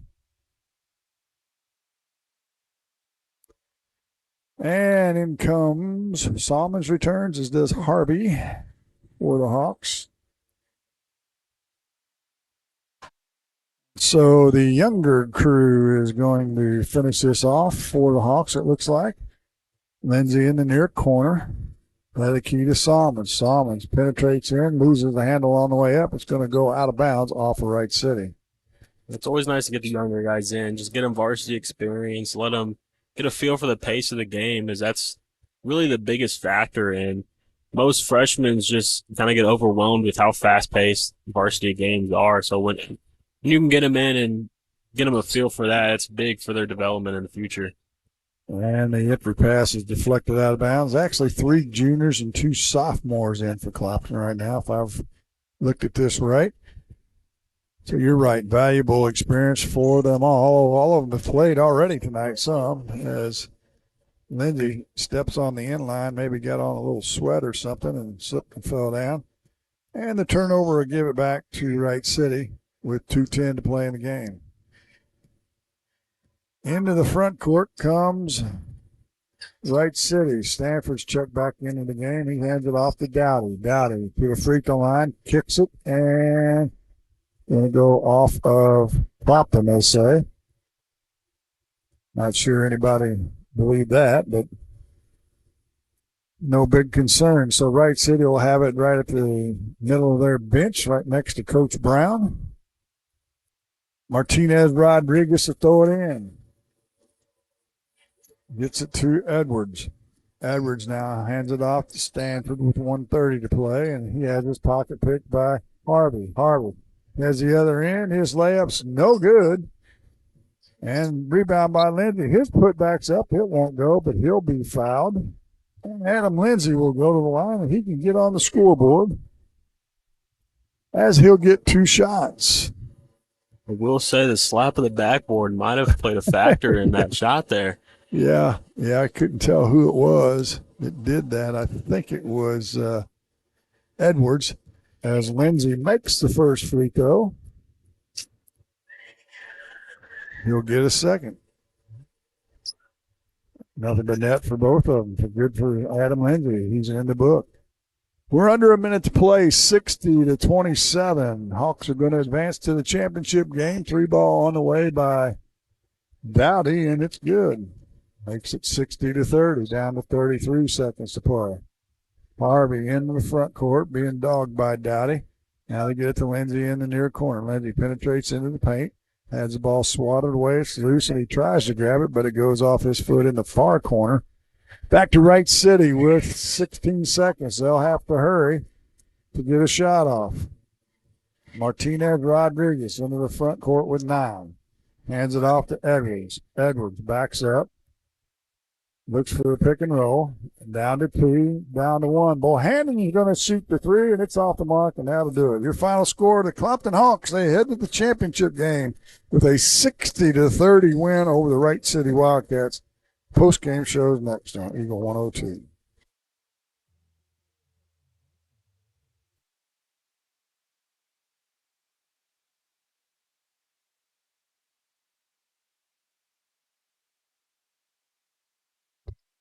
Greatness doesn't happen overnight. It takes time, focus, and dedication. At Shelter Insurance, we understand that because we put in the hard work and dedication for decades. That commitment is paid off with award-winning customer service for your auto, home, and life insurance. Ask me, Ashley Jenkins, about Shelter's auto, home, and life options. Think about all that's important to you, your family, your possessions, and your future. Pick up the phone and call Rick Rodhouse from Country Financial. He, along with his staff, will assist you with insurance coverage to protect what matters most, in addition to preparing you for the future. Best of all, Rick will take the time to get to know you and find solutions for your budget. For coverage you need at a price you can afford, contact Rick Rodhouse Insurance Agency in Pleasant Hill to chat about your insurance needs today. State Farm in Pittsfield understands that life can be tough. The State Farm staff is there to help you make smart decisions when it comes to all your insurance and financial service needs. Call, email, text, or stop by the office Monday through Friday between 9 to 5 to talk to an agent. State Farm in Pittsfield, a family-oriented office, is located at 311 Half West Washington Street in Pittsfield, serving Pike County, Illinois, and the surrounding areas. Follow area high school sports throughout the season on Eagle 102. Brought to you by Veolia Landscape Supply, Royal Banks, and a taste of Philly. Bringing you all the action from the Eagle 102 broadcast booth. Sponsored by Family Drug in Louisiana. Time now for the Eagle 102 postgame show on KJFM. Welcome back to Clopton High School, the Dale Miller Gymnasium, Ed Lindsay Court. I see Ed Lindsay's in the house. Dale must be taking a nap in his recliner tonight. He usually listens in. The Hawks showed their number one seed strength as they defeat Wright City by the final score of 60-30. And Ryan, you mentioned it during the broadcast, the Hawks got off to a little bit of a slow start, but they dominated after that. Once they really built a lead for themselves, they just never looked back and just consistently scoring and taking advantage of the miscues from Wright City. And Wright City just continuing to shoot shots that weren't necessarily working for them, as Wright City wanted the three ball to go. It wasn't working for them tonight, but they just never looked away from it, and that's what really hurt them tonight. Let's run down the scoring real quick as both teams are on the floor for the second semifinal. First for Wright City, one player in double figures. That was Dwayne McRoberts with 10, 5 each for Corleone Jones and Denzel Dowdy, 4 for Grant Lehman, and 3 each for Josiah Higgins and Jerry Stanford. 3 for 6 from the line for Wright City. They had 10 turnovers, and they dropped to 6 and 5 on the season. For the Hawks, they were led by Kane Evans with 18, 12 for Cash Evans, 10 for Chase Hall, 8 for Tucker Salmons, 8 for Jordan Genowine, and 2 each for Adam Lindsay and Josh Harvey. The Hawks were 15 for 18 from the free throw line, so excellent free throw shooting. They did turn it over 11 times and led by as many as 33 in this game. They'll raise their record to 8-3, and they'll advance to the championship game on Saturday at 4 o'clock. They will face the winner of the game we'll have for you right after this, the Monroe City Panthers and the Winfield Warriors. Let's take a break. We'll reset things and be back to the pregame show after this on KJFM WBBA Sports. To you by Bibb Beach and Collier Funeral Homes, Central State Bank of Illinois, and Missouri State Representative Chad Perkins. Family Drug, your community health mart pharmacy in Louisiana, reminds you that this is a good time to review your medicine cabinet. Another cold and flu season means taking stock of outdated or no longer used medication. The folks at Family Drug also remind you that changes in your prescriptions may pose drug interaction problems. When you're choosing a pharmacy for your family's prescription, talk to your dedicated staff at Family Drug, Louisiana. Health Mart, taking the time to listen and care. Gambino's in Louisiana is now open 10 a.m. to 8 p.m. Wednesday through Saturday. Enjoy lunch options, and Gambino's dinner menu begins at 4, including the popular Make Your Own with your choice of pasta, meat, sauce, and veggie. Other entrees including lasagna, red wine pot roast, and weekly specials with a variety of beer and wine available to enjoy with your meal. Wednesday through Saturday, 10 a.m. to 8 p.m. If it's not on the menu, we don't talk about it. Everyone needs help with something at some point in their life. This is Tracy B. with PCHD, and I am here to remind you that we have certified community health workers staffed at our office that offer assistance for free to those who need help navigating local resources and more. Please don't hesitate to call 573-324-2111 to learn more or visit our website at PikeCountyHealth.org. Ingram Plumbing has always been known for its outstanding plumbing service, but did you know that Ingram's is also the largest retail plumbing supply store in the area? We carry Delta faucets, a complete line of Whirlpool tubs and showers, jacuzzi pumps, and many other specialty items. Stop by Ingram Plumbing today, Highway 61, Bowling Green. The area's best coverage of high school sports on Eagle 102, brought to you by Pike County Health Department, People's Savings Bank, and All Parts. Hear all the action from the Eagle 102 broadcast booth, sponsored by Family Drug in Louisiana. It's time now for the Eagle 102 pregame show, sponsored by Bowling Green Pharmacy. Maddie Ingram in with you this afternoon as the Clopton tournament is underway here, and we are in boys semifinal night, and I have Ryan Capps and Jim Rawson with me as well, and so they've been off to go get the starting lineup. So let's just go ahead and take a look at the bracket. If you're watching our video stream on YouTube, the boys bracket, it was Clopton advancing to that championship game. It will be Wright City playing for the third place game. The winner of this game in the high school gym between Monroe City and Winfield, they will be the ones to advance to the championship, and the loser of this game will find Wright City in the third place game. In the middle school gym, we still have a game that is currently going on, but it looks like Mark Twain is going to defeat Louisiana as they had a pretty big lead over the Bulldogs with just seconds left, 64-39 currently in that fourth quarter. So it looks like it will be Mark Twain playing for consolation on Saturday, and they will play the winner of Silex and Ellsbury. So that game is right after that. That will also be in the middle school gym. Let's go ahead and take a look at the girls bracket. We have everything set up for championship night, which is tomorrow evening. It'll be the top-seeded Clopton Lady Hawks taking on 3-seed Monroe City Lady Panthers. That is in the championship game. A really, really good one, I think, is going to be that third-place game. You have 2-seed Ellsbury taking on the 5-seed Silex, so make sure you tune in for that.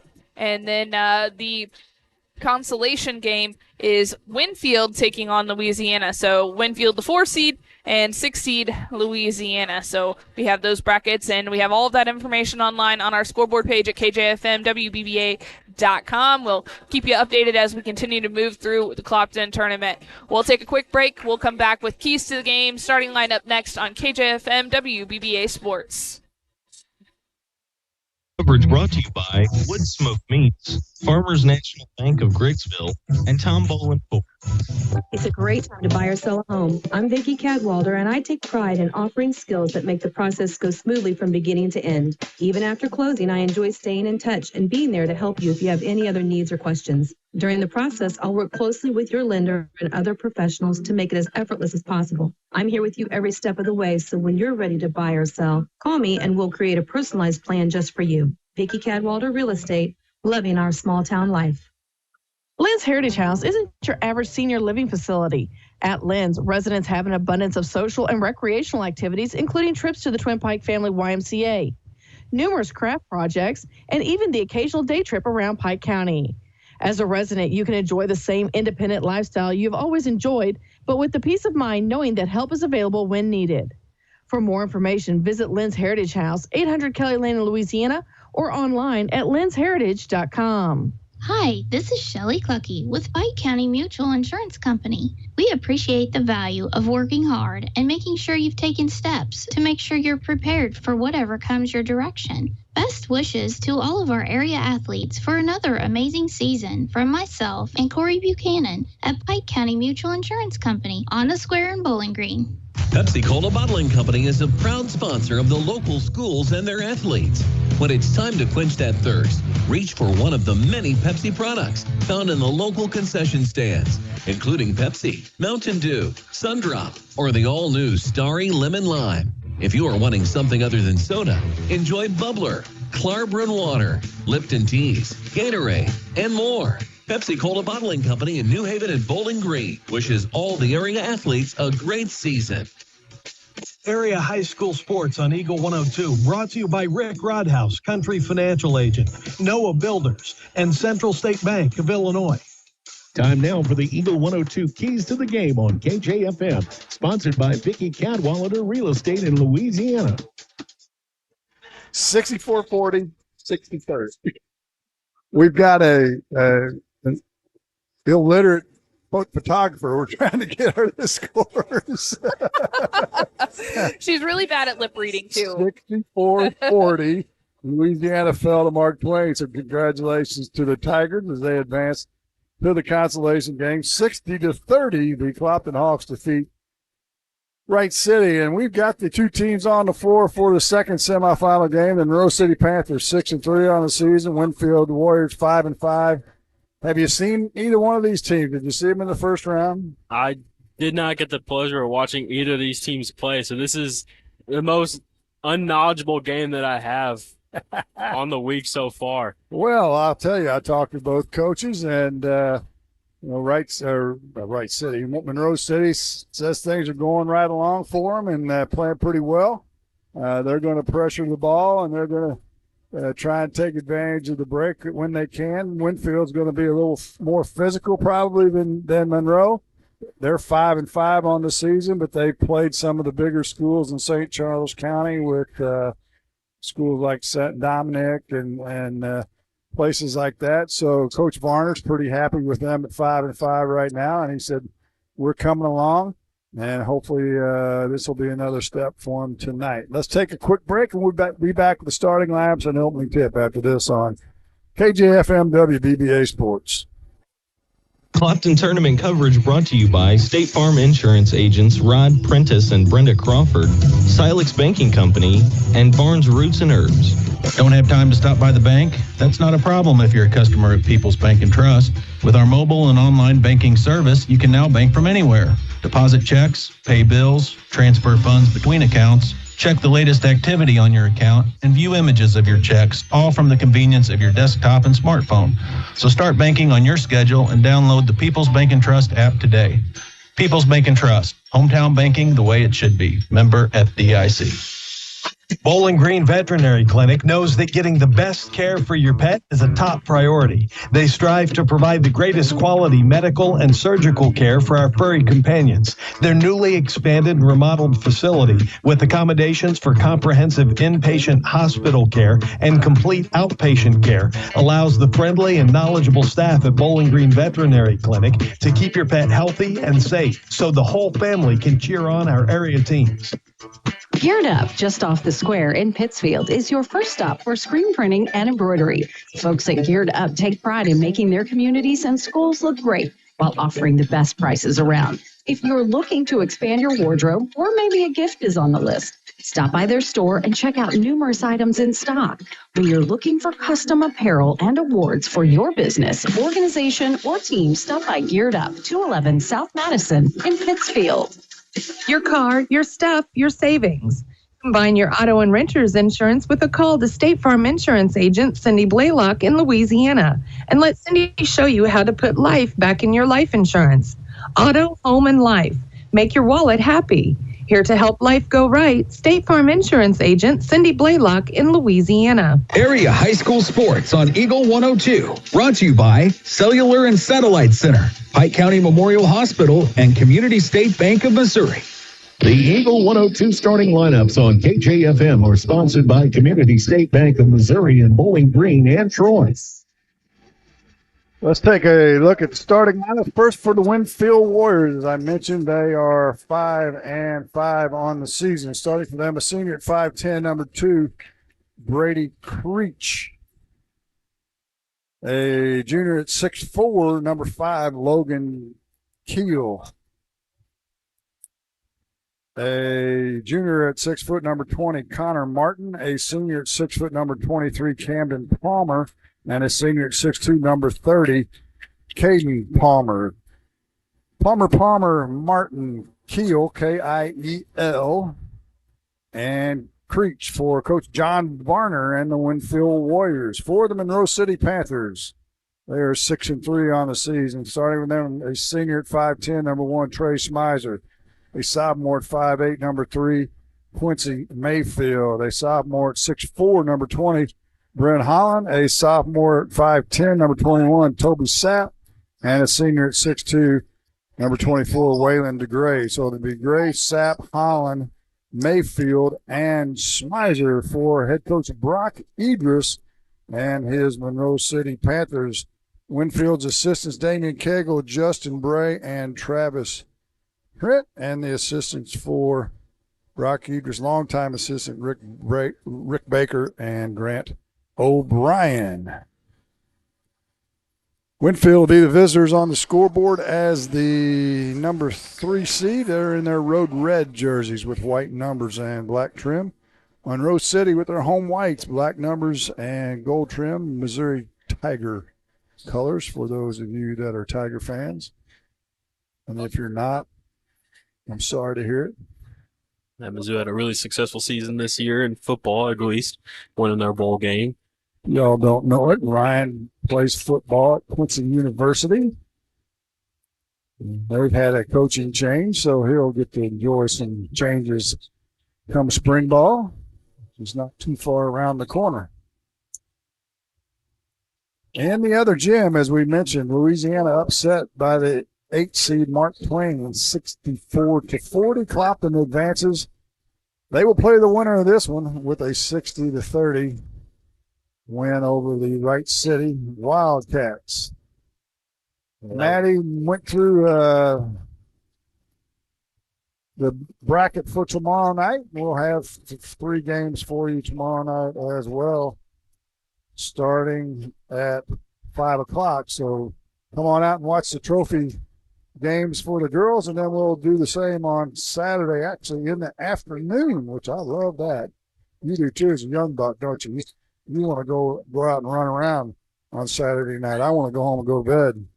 I want to go home and go to bed too. What do you end your nights at 9 each day? Pretty much. 7:30 if it's a good day. If I can make it to the 9 o'clock weather, which is about 9:20, I think I've won. It's a victory. Monroe City. I have to get Wright City out of my brain. Monroe City will move from your left to your right on your radio dial here in this first half. And it looks like Brent Holland will jump center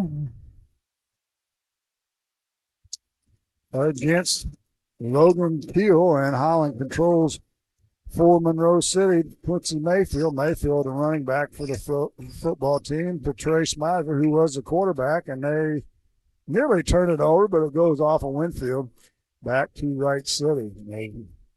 Schmeiser comes up hobbling a little bit. Winfield, as I mentioned, they're big and strong, not necessarily tall, but they're thick guys, and they will play a physical style of basketball. Schmeiser open for 3, left wing, high arching 3, and it's money.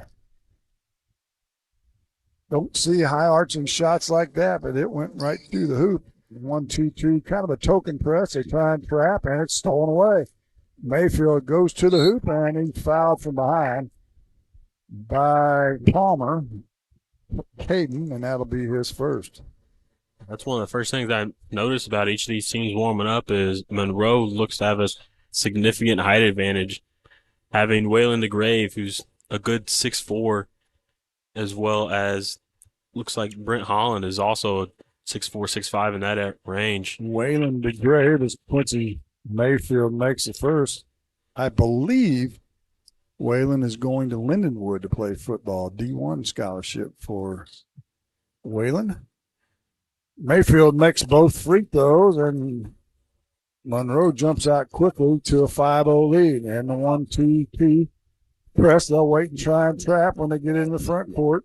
Martin has it stolen away. Another turnover for Winfield. They have yet to get into the offense. On the offensive end of the floor are the Warriors. Mayfield with the ball. He'll set things up for Monroe. Gets it to the grave as they whip it around the horn over to Schmeiser. Schmeiser now in the far corner to the grave. He'll penetrate to the block area. Kicks it out to Sapp. To Mayfield. They quickly move the ball into the near corner to Schmeiser, and he'll reset things with 6:45 to play here in the first. They're up 5-0. The Grave on the far wing, probably not a 3-point threat. to Mayfield. He'll shoot the three. Back iron bounces up and hits the guide wire above the rim. And that'll go back to Winfield. Let's see if they can get into the front court finally and run an offense. They've not had any luck so far. Martin gets it back to Brady Creech, who runs things for Winfield. Now to Martin. Skip pass over to Palmer. Palmer pulls up from three, and it's good. Hamden Palmer with a three ball makes it 5-3. The full court press, 2-2-1, looks like, by Winfield. The skip pass way over the top, all the way down to Sapp in the far corner, and now they'll reset things with Mayfield between the circles. With 6 minutes to play here in the first. DeGray, ball fakes, drives down the lane. He'll go up, and there's a whistle and a foul. Waylon DeGray will get a couple of free throws. Foul is going to be on Camden Palmer. His first. I'd say if you want anyone driving down the lane in this game, it's going to be him. For sure. He shows he's got touch as well as he makes the first. Hamden and Caden Palmer. They look pretty much alike, don't they? Wonder if they're twins. Same age. And he makes them both, does Wayne DeGrave. And then quickly here's Blake Fanner, big 6'4" sophomore. And Holland will take a seat. Winfield working to get this press, gets it in the front court, into the double team. Now off to Creech. Creech guarded by Smither. Tosses it over. He'll penetrate in. There's going to be a foul on the drive. And it'll be out of bounds on the far sideline. One of the rule changes is they have 4 designated spots for the throw-ins this year. Foul on Toby Sapp. So the coaches shouldn't have any question about where the ball is going to go in bounds. It's a 228-foot marks on the sidelines and the left to right side of the lane. But Winfield gets it into Creech. He hands it off to Palmer. He'll shoot the three again. It's no good. DeGray with the rebound for the Panthers. Kicks it off to Sapp. Sapp into the front court. Guarded by Creech. Back to DeGray, left wing now to Smither. Down to 5:20 to play in the quarter. 7-3. Monroe on top. DeGray in the near corner for Mayfield, and it's deflected out of bounds by Winfield, and Wright Monroe City will maintain control. James Carnes, Greg Ellis, Ronnie Richardson, the officials for this second game here at the high school. And over in the middle school, Silex is taking on Ellsbury, and we'll try and keep up with that as well. Smiger's 3 no good, but DeGrave high for the rebound and the tip in for Wayman. DeGrave has 4, and it's 9-3, and we've got a whistle and a foul on the ball. That'll be a hand check foul.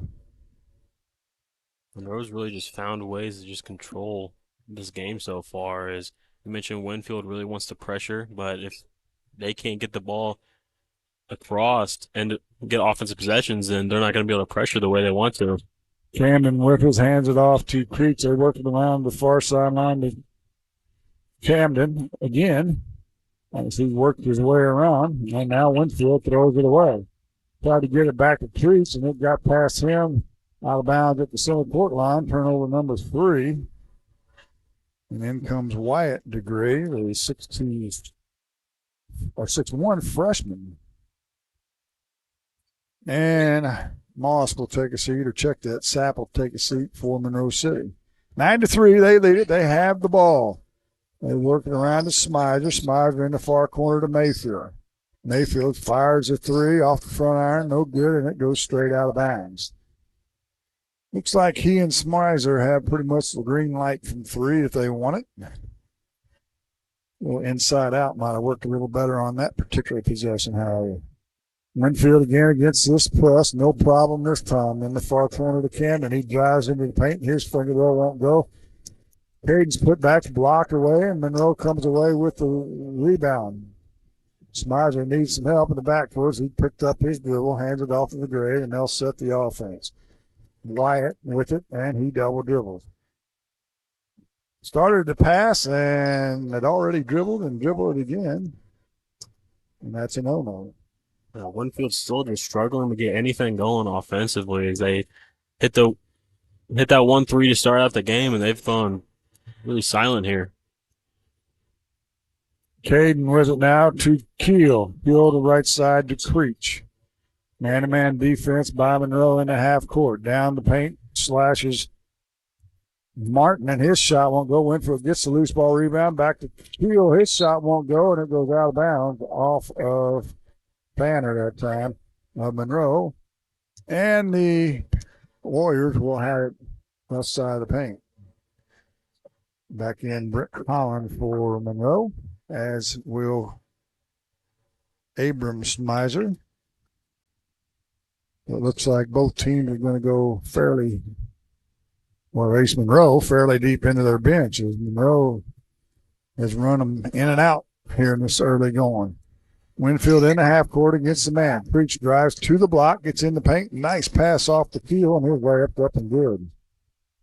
Logan with his first bucket of the night, and it's 9-5, and full court pressure on by Winfield, and Mayfield steps out of bounds on the baseline and gives it back to Winfield. So just like that, a three-pointer. And Winfield can be within one after things looked a little dreary early in this quarter. Yeah, you mentioned something about that press that Winfield likes to get into. On the half-court offense, Keel outside the lane now gets into the paint, kicks it far corner to Caden. He'll drive the paint this side to Camden. He'll penetrate to the block, little step through, and his shot won't go. Maybe got away with the trouble. That old Euro step thing, you know. I always say, you know what a Euro step is? Yeah, that's a travel. 9-5 the score. Grave with it, and he's fouled. That's Wyatt. Neither team close to the 5-foul bonus yet, as that'll be the third team foul on Winfield.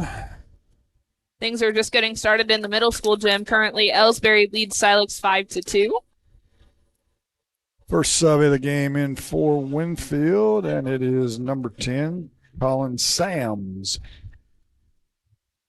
Colin's got some playing time over the years. Remember that name? So Monroe has it stolen away. Creech with the steal, and he'll shoot the uncontested layup. And Coach Brocky, this is soon enough. That's 4 turnovers, but they still lead it to the Panthers 9-7, 2:46 to play in the first. You're listening to Clopton Tournament on KJFM WBBA Sport. Coverage brought to Lacrosse Pike Link Technical Center and Bolin Chevrolet. Brown's Processing and Smokehouse Meats is your first stop when stocking your freezer. Brown's has frozen chicken, steaks, brats, and burgers ready to go. For wholesale and custom butchering, Brown's is your first call. It's where quality meets service. Brown's Processing and Smokehouse Meats. For your meat processing, smokehouse meats, and homemade sausage. Just off Highway 61 in Silex. Follow area high school sports on KJFM Radio. Brought to you by Brown's Processing and Smokehouse Meats, Young Enterprises, and Family Drug. 9-7, Monroe leads it out of the timeout with 2:45 to play as Winfield backs out of the press, and it looks like they'll go into a 2-3 zone, matchup zone. Holland has it in the corner, gets it back to Smizer, who checked back into the game. 3 ball on the way with the left hand is Ryan Moss, who checked into the game. Trey with the rebound. It won't go. Loose ball rebound, Holland. It's kicked outside, and now loose, and they're going to say off of Creech as he is hounding Wyatt DeGrave. Waylon DeGrave and Mayfield will return now for Monroe. It felt like Monroe's controlled most of this game as the ball's been on their side of the court for the majority of it, but Winfield's not letting the lead get too big, and they've always stayed within that 2 or 3 point margin. Monroe's going to turn it over again, and Winfield will just let it roll all the way out of bounds as the pass was too wide for Ryan Moss. And back into the game will be Toby Sapp for Moss. But Winfield's going to have it underneath their own basket. They can tie or take the lead here on this possession. Reach to throw it in. They stack 3 on the left side of the paint. And they get it into Palmer. His shot up off the glass, rolls off, and no good. Rebound to Holland. Holland's a name that's been around Monroe City for a long time. Of course, you haven't been around a long time, so you wouldn't know. Well, I got the pleasure of facing the Taltons every year. There's been a few Taltons, too. Ed used to be an assistant coach. I think now he's the principal, as they got Mayfield trapped in the corner, and he throws it off of Camden Palmer's leg, so they'll maintain possession. Now into the game, DJ Barth, as Keel will take a seat, and Winfield will go with a smaller lineup here with 1:52 to play in the quarter. Mayfield takes the inbounds pass, gets it back from Sapp. Sapp to the Grave, now to Smizer. Smizer left wing to Mayfield. Mayfield's going to fire a deep three. It's front line, no good. Didn't follow his shot. A lost start. Palmer with the rebound. He heads into the front court, trailing by 2. Gives it off to Creech. Creech to the right wing. Fakes the handoff to Barth, and we've got a whistle and an offensive foul. Maybe he'll forearm trigger that time. Well, it must have been. Yep, that's what it was. There's really nothing else to call there for him. So Monroe gets it back, still leading 9-7. 1:20 to play in the first. Winner gets Clopton. DeGrave now to Smizer, left wing, and in the high post to Holland, and his pass is deflected by Creech. He steals it. Head the other way against DeGrave, pick it up, no good. Tip up and no good by Barth, and Holland with the rebound. 5th turnover on Monroe. Into the front court now. Actually, Moss flips it back to Smizer. Now gets it back on the wing. Into the short corner to Holland. He'll go to the bucket, and there's a blocking foul. They'll call the foul on Colin Sams. Brent Holland will get a 2-shot free throw opportunity. 6'4" sophomore. And the first one's on its way and off the mark, no good.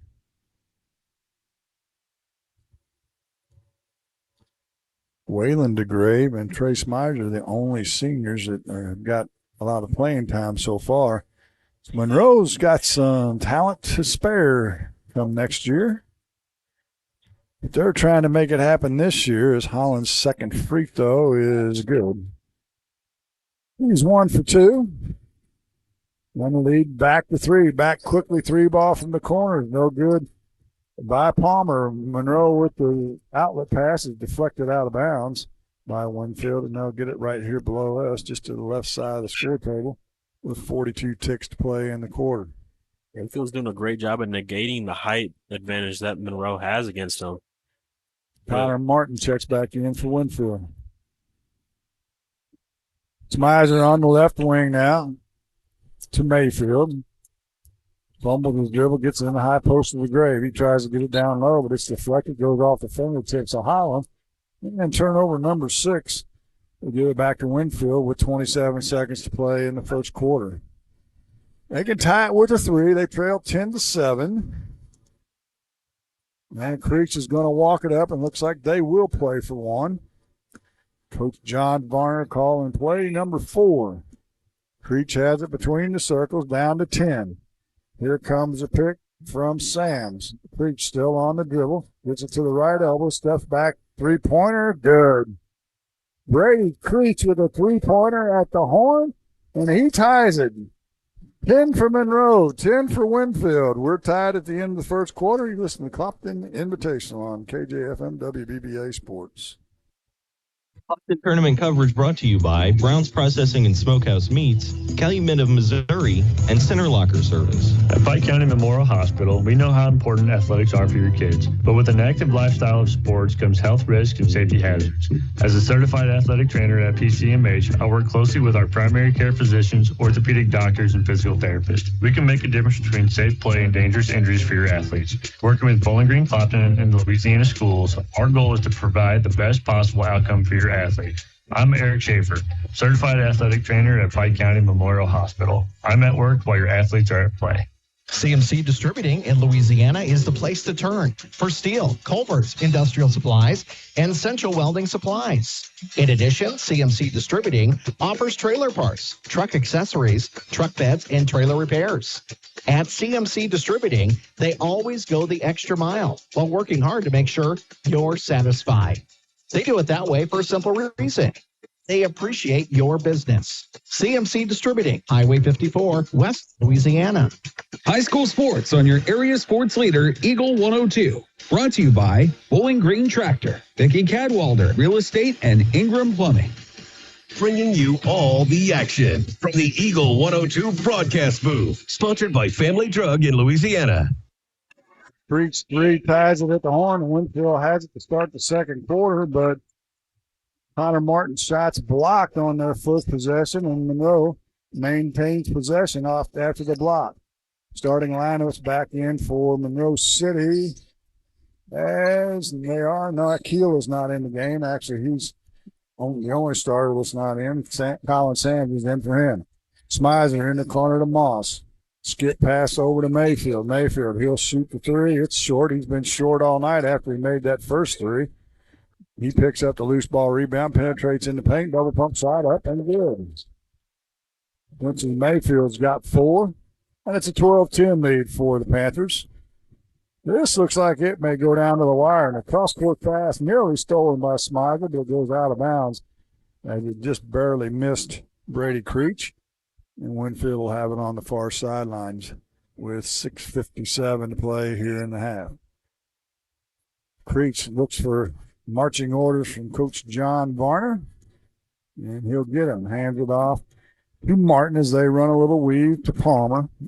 He hands it off to Caden. Back to Creech. His shot from the right elbow is no good, but the rebound put back up and good by Camden Palmer, and he is fouled. I checked that. It was Caden. So he'll go to the line to try and complete the old-fashioned three-point play and give Winfield their first lead of the game. A great finish there from Caden Palmer. He's falling away. Don't even know if he was looking at the basket there. He just kind of threw one up and found a way to make it go in. Fouls on Holland, his first, unable to convert the free throw, the first free throw of the game for Winfield. So we remain tied at 12 apiece. Mayfield into the front court now. Skip pass over to Moss. Moss in the high post to the Gray. Gray tied up, and it'll be a jump ball. Brought it down to his waist, which is not where you want to bring it, where the smaller guys can get in there and chop it up, and they did just that, but on the alternating arrow. Monroe maintain possession and have it right side of the paint. Mayfield gets it into the Gray to Moss. Moss had the key, back to the Gray. He'll penetrate to the elbow, skips it over to Smizer. His 3 off the rim, no good. The rebound swatted away from Palmer, but picked up by Sams, and they'll head to the other end. Martin now gets it to Sams, cutting to the glass. His wild shot won't go, hits nothing. Monroe with the rebound. Smizer into the front court. To Moss. Moss picks up his dribble on the wing to Mayfield, whips it around the horn to Smizer in the far corner. 2-3 zone by Winfield. Inside of the Gray. He'll go up in a crowd, and they're going to call a foul. They're going to call it on the shot. And I think that's going to be on Camden Palmer, and that'll be his second. We have a 4-point game in the middle school gym. Ellsbury leads Silex 15-11 in the second quarter. Waylon DeGray will go back to the free throw line and shoot 2. First one's in and out. Keel will come in for Winfield, as will Fanner for Monroe. Sams and Holland respectively take seats for their team. DeGrave's second off the back iron, no good. Long rebound off to Martin. Martin up the left sidelines, pushes it quickly into the front court. Picks it back to Keel. Now to Palmer. He'll shoot the deep 3. Front iron, no good. Mayfield with the rebound. And he's going to lose the ball out of bounds. And he got clobbered by Creech on the rebound, but no whistle. So Winfield will maintain possession with Camden Palmer taking it out the left side of the paint. Lobs it into Keel at the left elbow. He'll hand it off to Caden. Back to Creech. Creech in between the circles, guarded by Smizer on a pick and roll with Keel. Not much of a pick, so Creech still has his dribble. Drives to the baseline, throws it into the middle. Nobody there. It's swatted into the backcourt by Fannin, tracked down by Keel of Winfield. So they'll maintain possession with 5 minutes to play in the half. We're tied at 12. Creech holds it against this man-to-man defense as they run this weave again. Keel's going to head down the paint, throws up another wild shot. Their shot selection has left something to be desired. Monroe back quickly, short corner to the Grave. He gets to the block, turnaround shot, up and good. Way into the grave with a nice drop step spin move that time on the block. Makes it 14-12 Monroe. That was the first instance of a post presence from Monroe. This zone by Winfield really caused a lot of problems for Monroe. Reach gets it to Keel as he slides down the lane, but he loses the handle out of bounds. Back to Monroe. Turnover number 4. As DJ Barth will return for Winfield. As does Cole Hayes. DJ Barth sporting a mullet. You don't see a mullet very often, do you? Maybe he's trying to bring it back. You back. might have one. You're trying to go mullet, aren't you? Have to talk to your mom and dad. You need a haircut. Down to 4:20 to play in the half. They get it into Moss in the high post, and he'll be fouled by Keel over the top. And nobody near the bonus. That's 2 team fouls on Winfield, only 1 on Monroe. 4:18 to play in the quarter. Mayfield triggers into Moss. He's got some open space, gets into the paint, skips it in the far corner of Mayfield. He gets it to the short corner, back to Moss. Right wing 3. It's good. Sapp with the 3-pointer. And it's 17-12, and Winfield wants a timeout. We'll step aside as well. 4:04 to play in the half. You're listening to Clopton Invitational on KJFM WBBA Sports. Clopton tournament coverage brought to you by MASH, Get Spot a Shot in Louisiana, and Hayden's Motorsports Center. Noah Builders in Silex, a proud supporter of all area athletes, is a small, locally owned contractor with over 25 years of experience in custom and new home construction. Noah Builders wants to take your forever home plan and make it a reality. Call or visit noahbuilders.com. The most complete coverage of high school sports is on Eagle 102, and it's brought to you by Mid-America Auto and Towing, Perkins Electrical Services, and Pike County Mutual Insurance. Well, Ryan, a 10-10 score at the end of the quarter and a 7-2 scoring advantage for Monroe to start the second quarter. When a 5-point lead is one of the bigger leads of the game, it really goes to show how good of a game this has been and how evenly matched both these teams are. They are like 2 Rams going at each other.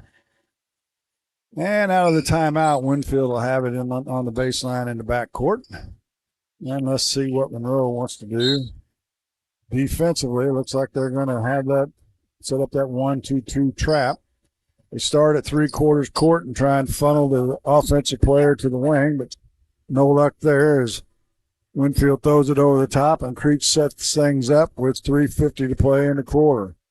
Heel outside the arc, hands it off to Camden. Now to Creech. Pull up from 10, left corner, no good. Keel with the rebound, and he's whacked from behind. And that's going to be on Mayfield. That'll be his second, I believe. Winfield getting a lot of shots on offense. They're just not converting on a lot of them so far in this game. In comes Wyatt DeGrave for Monroe. Mayfield will take a seat with those 2 fouls. He's probably done for the half. Creech to throw it in left side of the paint for the Warriors. Lobs it in to Camden. To Caden on the right wing. Caden backs up behind the arc. The Palmers. Now the pass is deflected in the backcourt and stolen to that glass, up and no good by Cole Hayes. Good defense that time by Hayes.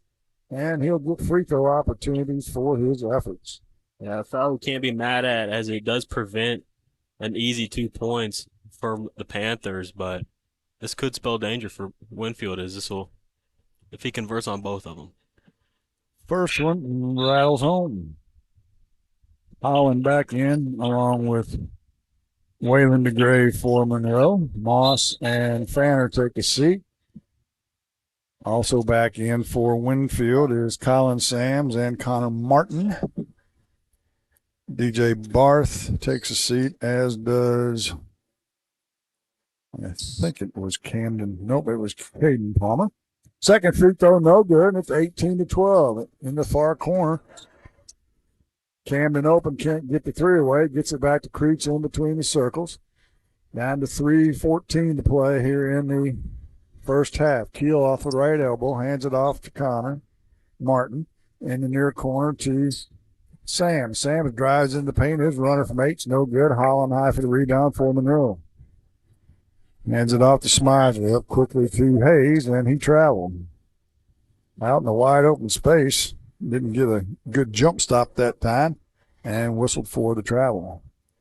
Turnover, number 7 on Monroe, to 5 for Winfield. They'll back out of the press now, will the Panthers? And Creech will mosey across the timeline for the Warriors. Left wing to Camden. Top of the key now to Keel. Right side to Creech. He ball fakes the 3. Now gets into the lane. Skips it near corner to Camden. His 3's on the way. No good. Rebound is out of bounds, but there's going to be an over the back foul that time on Connor Martin. And that's team foul number 4. 2 personals on Martin. So Monroe will shoot free throws from here on out. The Freudian slip calling Monroe City Palmyra, and they get run out of town for that. Smizer picks up his dribble, gets it left wing to Hayes. He'll let the 3 ball go, and he drains it. Bull Hayes with his first 3 ball of the game, and it's 21-12, a 9-point lead all of a sudden, the biggest lead of the game. Back to the 3/4 court press. Keel dribbles into the paint, goes up in the air, loses the handle. They're going to say it's off of Monroe. Back to Winfield. Well, Monroe's starting to pull away here. We'll see what Winfield can do to negate this lead that Monroe's built for themselves. Bring Caden Palmer back in, and Winfield needs a bucket. They get it in, the inbounds pass to Caden. He came in now into Keel. He goes up. It's swatted away by Holland. Good rim protection that time by the big fella. And Monroe maintains control. Into the front court now, Smizer with $1.50 to play in the half. Now they hand it off to Holland. Back to Smizer on the right wing. He's in a double team. Spins out of trouble and got a whistle on the phone. Let's see who it's going to be on. I'm going to call it on Creech. That'll be his second. And it should be free throws for Monroe.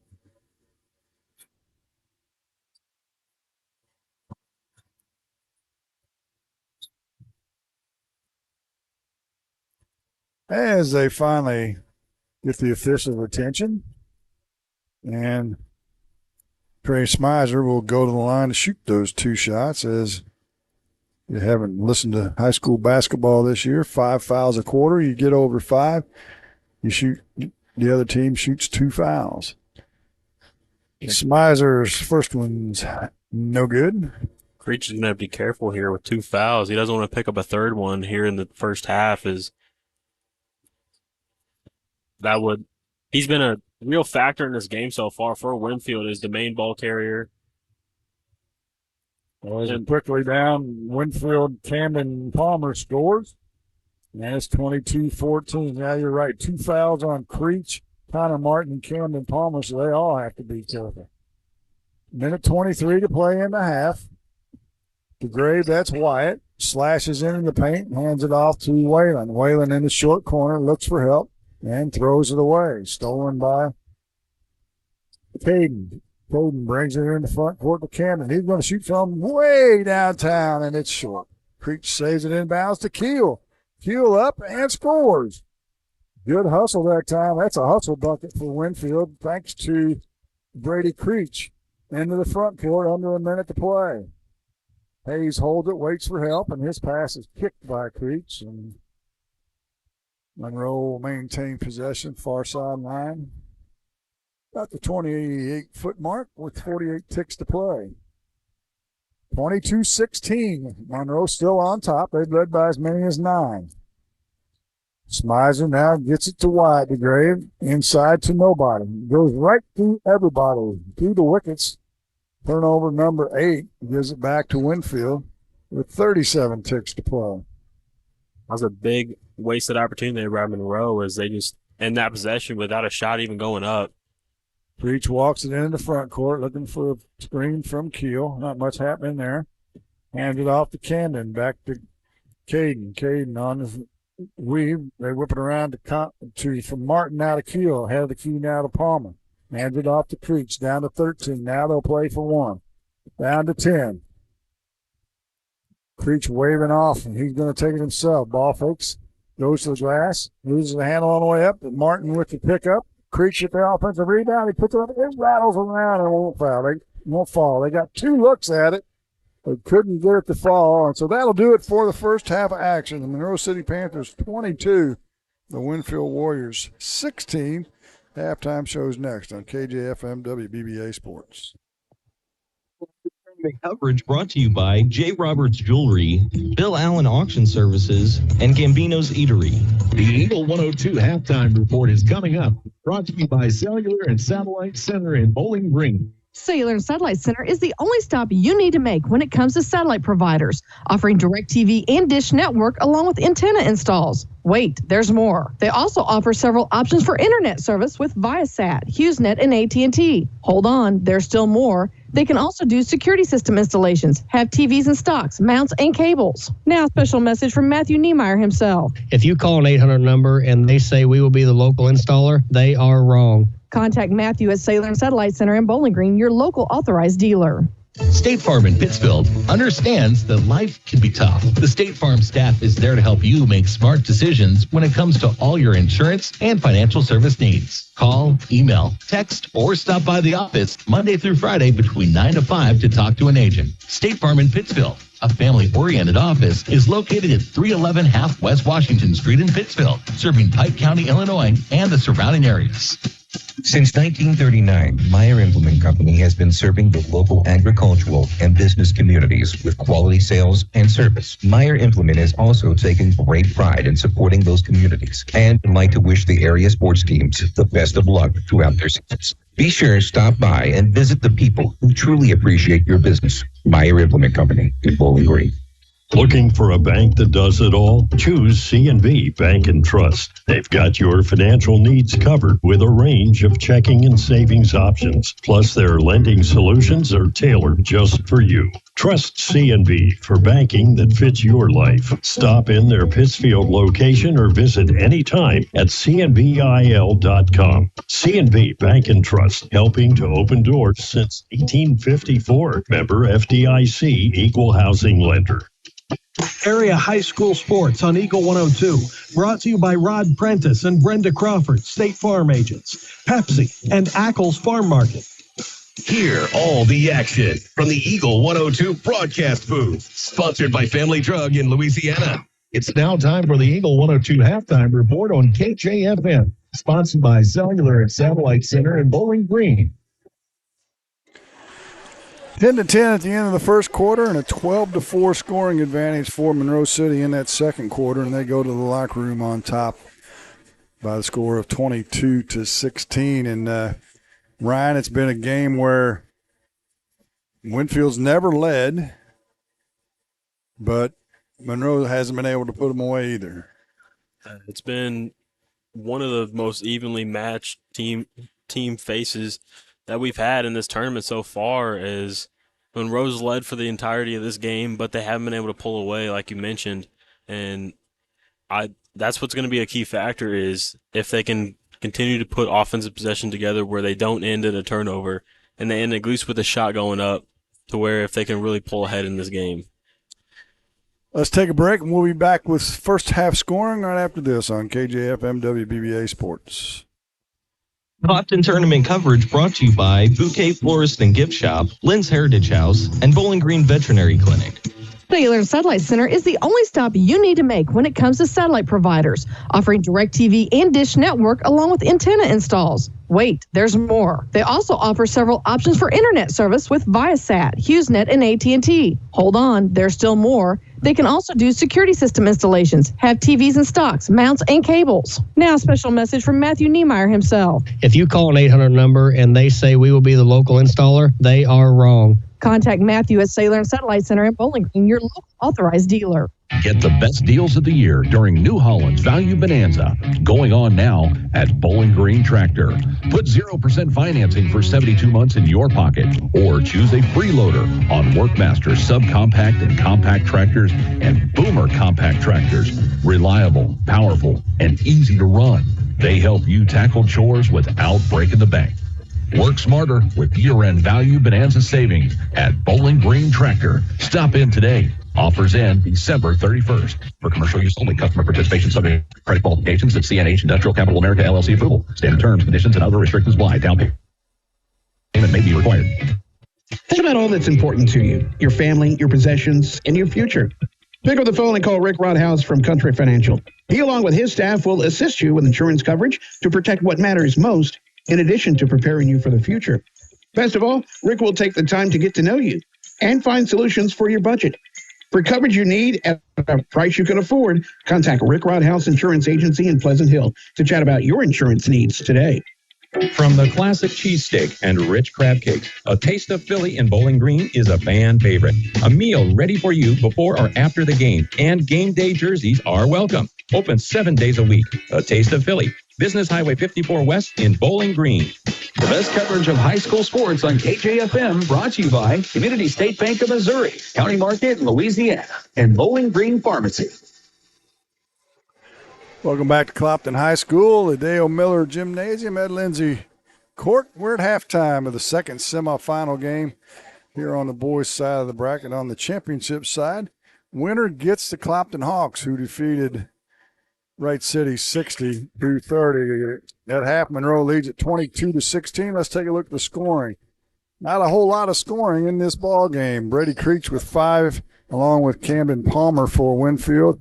Logan Keel with 4 and 2 for Caden Palmer. Just 2 trips, or 1 trip, I should say, to the free throw line for Winfield, as they are 0 for 1 and have 5 turnovers.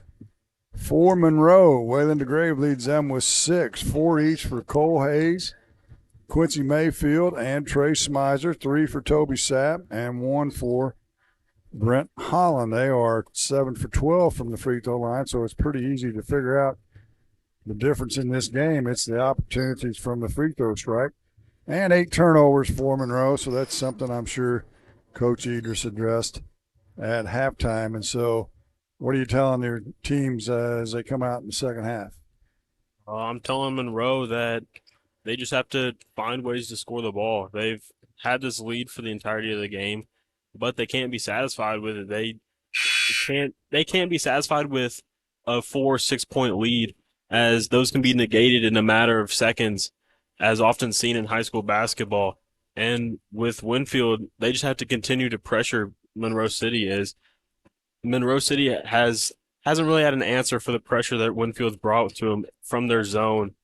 And I expect them to pressure more full court, but I think a big factor will be Brady Creech, is he has 2 fouls already, and he's been a real general for the Winfield offense so far in this game. 9, the biggest lead of the game for Monroe. Winfield has never led in this game, so that's a little bit interesting as well. In the other games tonight, in the early game, in the consolation side of the bracket of the boys, the Mark Twain Tigers, the number 8 seed, they upset Louisiana 64-40, and so they'll play in the consolation championship game at 1 o'clock on Saturday. Silex and Ellsbury playing right now. Yes, it is 29-21 at halftime. Ellsbury leads Silex, but it's been a pretty close game, and it's been going back and forth. So a similar score to what we have here. 22-16 our score here. We'll be back with the second half after this on KJFM WBBA Sports. Clopton Tournament coverage brought to you by Poke Ford, Geared Up, and Pepsi. The Eagles Nest Inn Bed and Breakfast in Louisiana is where history, comfort, and charm come together. It's the ideal choice for a memorable getaway when visiting for festivals, homecoming, or the upcoming holidays. Call or book online at theeaglesnestinbb.com. With 14 stores across Missouri and Illinois, La Crosse Lumber Company provides lumber, quality products, and service to homeowners, builders, DIYers, and more. more. With some of the top brand names in the business available, Lacrosse Lumber has what you need for your next project. Stop into any location for a free estimate before you start your next build. Lacrosse Lumber Company, the oldest, most reliable lumber and hardware company in the Midwest since 1873. Area high school sports on Eagle 102. Brought to you by People's Bank and Trust, State Farm Insurance, Cindy Blaylock agent, and Bowling Green Pharmacy. We're about ready to go here in the second half. Both teams with their coaches in the huddle, and I can't see the arrow from here to see who's going to have it to start the second half. Monroe in their white home jerseys, black numbers with gold trim. Winfield in their road reds, white numbers, black trim, and Winfield will have it and move from our left to our right here in this second half. If you're listening to us on the radio, and it looks like the original starting lineup is back into the game for both teams, so not a big surprise there. Winfield has a chance to cut into this 6-point lead, and Monroe comes in out in a man-to-man defense. They get it on the low block, does Winfield, to Camden Palmer. He gets at the keel, and he travels. He came running from the head of the key and forgot to put it on the floor. Just got one step ahead of himself there. So Winfield out of the full court press, just a little token man as Camden Palmer pesters Mayfield as he gets it across the timeline now to Sapp. Sapp now has it on the give and go to Holland, and he throws it away. So the second half starts with turnovers for each team. And now a steal by Smizer, and he's fouled. And they're going to say in the act of shooting. So actually it was Holland with it, and he'll get 2 shots. That was kind of interesting how that happened. Off the back iron, no good. He'll get a second.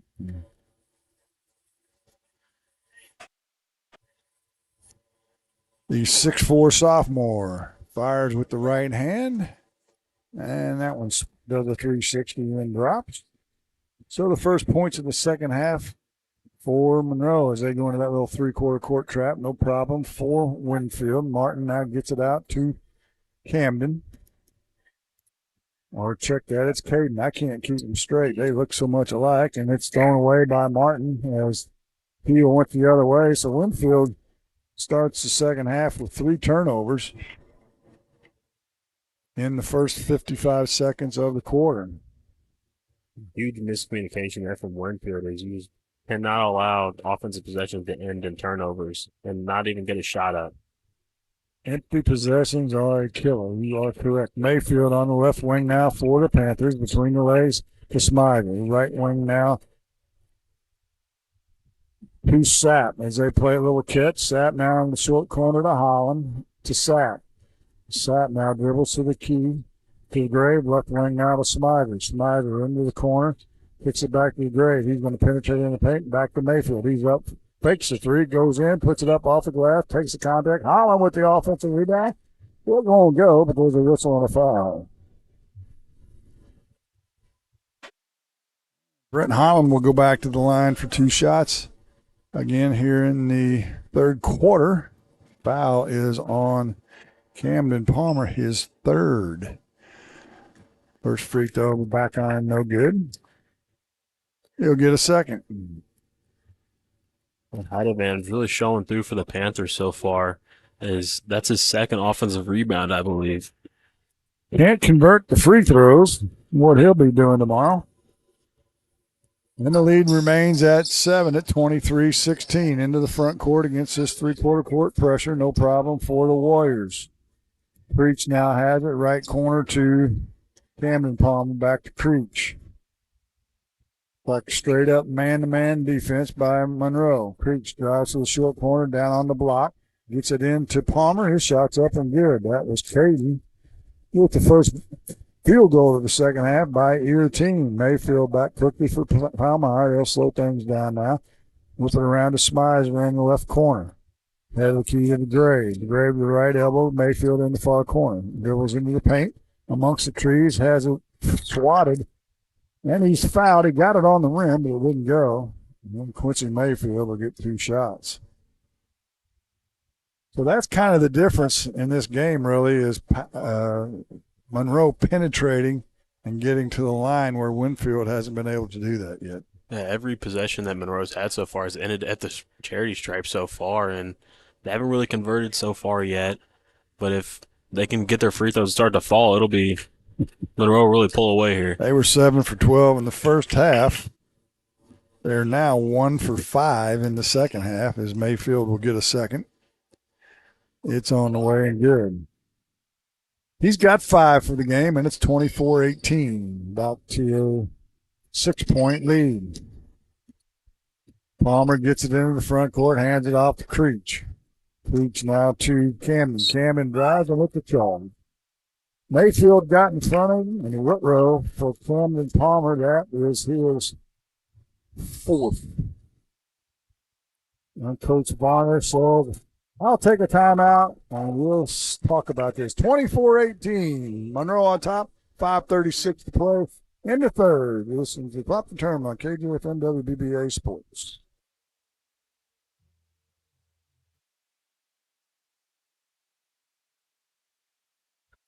It's time to visit Hayden's Motorsports Center in Frankfort. Time to ride with Honda and Polaris ATVs, side-by-sides, and motorcycles. Time to work with Steel and Husqvarna chainsaws, weed eaters, leaf blowers, and more. Hayden's Motorsports Center, just off Highway 61 North in Frankfort. Follow area high school sports throughout the season on Eagle 102. Brought to you by Veolia Landscape Supply, Royal Banks, and a taste of Philly. Really good this tournament. 24-18 our score as Coach John Barner gave one of the officials a piece of his mind for the better part of half of that timeout. Something that when I officiated would not have happened. In the middle school gym, it is Ellsbury now leading by 10 points over Silex, 36-26. Ellsbury, 36-26 over Silex. Let's see, who's the higher seed in that? My little handy-dandy cheat sheet here. Silex the 7th seed, Ellsbury the 6th seed. So we have had an upset or two in this tournament. Full court pressure by Winfield. They're going to try and speed things up, and they nearly get the turnover and do. Creech with the steal. Heads to the other end, and he'll go up, score the bucket, and count the bucket and the foul. Creech with the steal, and he was going to the hoop without a doubt in his mind. Winfield came out of a timeout with a fire lit under him. As oftentimes a charge can really knock the wind out of your sails for an offensive team. Creech with a 3-point play, and all of a sudden it's a 3-point game, and they're putting heavy pressure on now as Smizer gets it to Mayfield. Mayfield's still looking for help. They haven't come out of the press yet. Over the top pass to the grade and in the front court. As I like to say, I think Coach Varner might have had to come to Jesus. They get a pass over the top, and all alone is Brett Holland underneath the Monroe basket, and he'll make the layup. Makes it 26-21. Poking pressure by Monroe. They skip it in to Palmer into the left side of the front court for the Warriors. That's Caden. Camden has had to check out with 4 fouls as Colin Sams is in, and they nearly throw it away. It's saved in bounds, and it's a race for the ball, and Creech beats Monroe to the ball as Smizer saved it in. Back comes Creech, gets to the block, spins to the glass, and it's blocked, and there's going to be a whistle and a foul. I think that's probably going to be on the grade. The official has his choice. Nope, they're going to call it on Holland. His second. And Brady Creech will go back to the free throw line for 2 shots. And the first one's up and good. Not a very high scoring game at 26-22, but it has been intense. Second free throw is on its way and good. Coach Brocky just wants a timeout. 26-23, Monroe leads at 4:34 to play in the third. You're listening to Clopton Invitational on KJFM WBBA Sports. Clopton Tournament coverage brought to you by Meyer Implement Company, Eagles Nest Inn Bed and Breakfast, and Sun Window Company. Greatness doesn't happen overnight. It takes time, focus, and dedication. At Shelter Insurance, we understand that because we put in the hard work and dedication for decades. That commitment is paid off with award-winning customer service for your auto, home, and life insurance. Ask me, Ashley Jenkins, about Shelter's auto, home, and life options. The area's best coverage of high school sports on Eagle 102, brought to you by Pike County Health Department, People's Savings Bank, and All Parts. 26-23 our score. Monroe still on top. They've led by as many as 9. Winfield has never led, but Winfield making a little push, Ryan, here in this third quarter. Winfield's really has all the momentum in their favor right now, as Brady Creech is really taking over. He's got 5 here in the quarter already against the full court pressure. DeGrave in the backcourt. Gets it to Sapp. Sapp gets it in the front court, and they'll set the offense now, will the Panthers. Mayfield right wing to Sapp. Sapp now in the far corner and throws it away. Another turnover. Turnover number 12 on Monroe City. So the turnover is starting to grow for the Panthers. Another empty possession from Monroe. Both teams have had a number of them, as Winfield started the half with 3 turnovers, but they've calmed down here as of late. They can tie the game with a 3. Creech between the circles now. Man-to-man defense by Monroe. Skips it to the right side to Palmer. That's Camden. Head of the key to Keel. Left wing to Creech. Creech on a pick and roll. Keel turns away to pick, drives baseline, and his shot won't go. But there's a whistle and a foul. And both players, I think they might have hit knees because they're both limping, Creech and DeGrave. And Creech is going to get free throws out of this once everybody figures out their ailments. And a couple of subs at the score table. This would be a massive loss for Winfield if Brady Creech has to sit out for even the rest of this quarter. He's not going anywhere, believe me. He's been starting for these guys, or playing a lot for these guys at the varsity level for quite a while. First free throws up and good. So there's nothing wrong with him at all. I know he'll do anything he can to stay in this game. Fanner and Abram Smize are in the game. Whalen to take a seat, as will Holland. It's like Whalen left that collision with the better half as he's walking a little bit better than Creech so far. Creech misses the second free throw. I think they just hit knees when they went to the bucket. And that'll hurt for a while, but it'll go away eventually. Creech showing no signs of it at all. Mayfield had the key to Smizer. Smizer penetrates in, goes up. Wild shot, no good. Rebound off to Camden Palmer. Camden, the only Palmer in the game right now. Left wing now to Creech. Or check that, Martin. Martin in the far corner to Sams. He drives baseline. He's tied up, and it's going to be a jump ball. And on the alternating arrow, it'll go back to Monroe. This has been such a head-banging game. There hasn't been a whole lot of flow to it. We haven't gone a whole lot without a whistle. Full court pressure by Winfield. Mayfield dribbling around over on the far sideline. Still has a dribble, gets it across the timeline in the near corner and out of Sapp. He drives baseline, kicks it back to Mayfield. Mayfield penetrates. Back to Sapp. And check that. It's Smizer. Now off to DeGrave. Check that. Smizer, his shot won't go. He gets his own rebound, puts it up off the glass, and scores. So Trey Smizer with his first bucket of the second half. It's 28-24 Monroe, down to 2:40 to play in the third. Palmer in the front court to Keel, top of the key. He dribbles around, nearly has it stolen, gets it back to Palmer. Palmer will reset things now for Winfield. Penetrates to the block, and he's going to be fouled by Mayfield. I'll say it's before the shot. And Winfield will have it underneath their own basket. Right side of the paint. Creech took a little bit of a break. That wasn't long as DJ Bart came in for about 30 seconds. Creech back in. And they'll trigger it in. The foul on Mayfield, his third. 2:32 to play, 28-24 Monroe. They get it inside. All alone is Colin Sams, and he scores the bucket. And it's a 2-point game.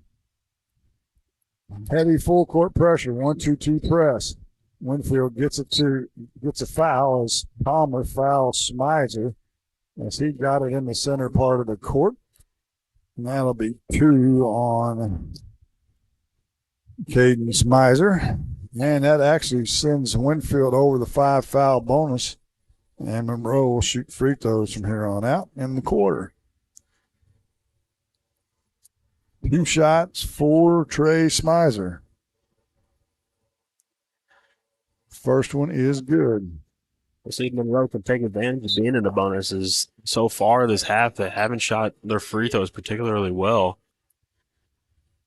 DeGrave and Holland return for Monroe. They'll pull all the players off the free throw line, and they're expecting Smizer to make that, and he accommodates him. Makes them both. He's 3 for 4. Comes Cole Hayes, Mayfield to take a seat. A little full court man pressure this time by Monroe, and it's stolen away by Smizer. He'll take it to the glass. It's swatted away by Winfield. Back they come. Creech into the paint, up with the left hand, and scores. Brady Creech in a hurry, and it's 30 to 28. 2-point lead up ahead to Holland, and he traveled. Got going a little too fast. And turnover number 13 gives it back to Winfield. Remember, they have never led in this game. Neither team really being able to find a rhythm offensively, but Monroe doing just enough what they can to keep the lead that they've built for themselves. 2:02, and Palmer loses the handle and falls to the ground, and Coach Varner has to call a timeout to save a turnover. 30-28, Monroe still on top, 1:54 to play in the third. You'll listen to Clopton Invitational, KJFM WBBA Sports. Clopton Tournament coverage brought to you by Castile's Color Wheel, Community State Bank of Missouri, and Kearns Construction. You simply can't buy a better replacement window than one from Sun Window Company. Energy-efficient windows and doors with a lifetime warranty on both the window and installation. Sun Window Company, family-owned and operated since 1989, offers low factory direct prices on high-quality vinyl windows, custom designed to fit perfectly and built to last. See how much you can save. Call Sun Windows, 573-549-2080 for details and a free estimate. Sun Window Company, Highway 161 in Middletown. Area high school sports on Eagle 102, brought to you by Rick Rodhouse, Country Financial Agent, Noah Builders, and Central State Bank of Illinois. Stamp triggers it into Winfield, and stolen by Smizer, but they say he steps on the far sideline as he took it away from Martin. So Winfield will throw it in from the far corner with 1:48 to play here in the third. 30-28. Monroe still on top. Martin will throw it in for the Warriors. Lobs it into Keel outside the arc, head of the key. Now to Palmer. Palmer. They back off of him. He'll shoot the three. It's off the mark. No good. Rebounds loose on the floor, and Preach grabbed it, and he's fouled. Foul, I believe, will go on Cole Hayes. His first, and back to the line is Brady Creech. He's been there a lot in this quarter, and he can't get the first one to go. He'll get a second. What a game this has been so far. Second one is good. And it's a 1-point game, 30-29. Monroe's had all kinds of problems with this trapping zone pressure.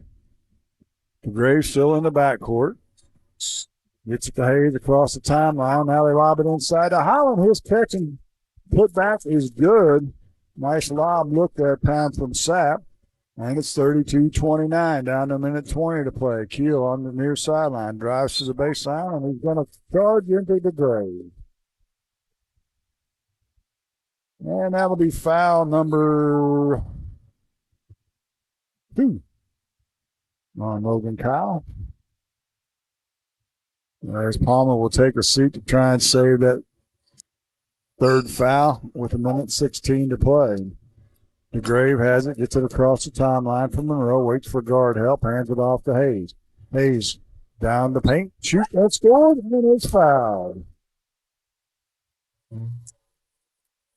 He got hit in the midsection area. We'll see how long he takes to recover. If you know what I mean, the midsection area. Yeah, that'll keep it down on the ground for a little bit there. He bounced back faster than most. Let's just say, leave it at that. And he'll get a chance for a three-point play as the foul is on Colin Sams. His second. Luke Pruitt in for the first time for Winfield. As Hayes converts the three-point play, and just like that, the lead's back to 6. Down to a minute to play. Creech heads to the glass with the left hand. No good. Rebound to Holland. He'll outlet it to Miser. Up quickly to the Gray. The Gray gets to the block. Slow sling down. Penetrates. Goes up. Loses the handle. Holland picks up the loose ball. He goes up and he'll be fouled. And who they're going to call that on is Caden Palmer stayed in the game. It looks like they're going to call it on Connor Martin. That'll be his 4th. For foul trouble starting to mount for the Warriors. And to the line is Brett Holland for 2 shots. It's really been the story of this game is Monroe starts to pull away a little bit. The Winfield will come back, make it a close game, and then they'll just start to pull away again. DJ Barth comes in for Martin. He'll sit with those 4 fouls. Holland will get the second. And it's an air ball. Made the first and air ball the second. You don't see that every day. But it's a 7-point lead, 36-29, with 45 ticks to play here in the third. Palmer in the backcourt has the ball guarded by Hayes. Dogging him hard. Now he gets it across the timeline, does Palmer. Not the prototypical point guard. Skips it over to Pruitt. Pruitt shoots a 3. It's off the mark. Heel with the offensive rebound. Gets it back to Palmer, down to 28. He'll hand it off to Creech. Creech takes a peek at the clock. And Coach Varner saying 1 shot. Creech in a double team now. Gets it off to Barth, and this pass is deflected out of bounds. Back to Monroe. Right at the middle of the Winfield bench. Palmer will trigger it in. That's Caden. Caden playing with 2 fouls. Gets it into Creech, skips it over to Barth. He'll penetrate in and tries to force it inside. Stolen away by Monroe.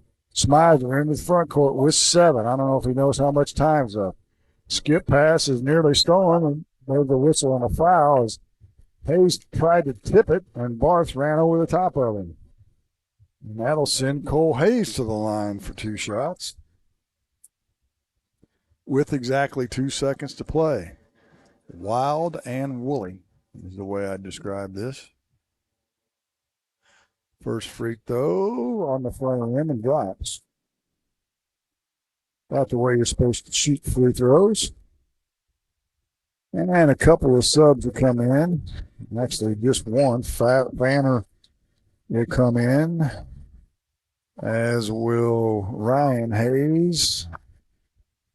For DeGrave, waiting to come in is Wyatt DeGrave. I see somebody else came in. I can't see his number.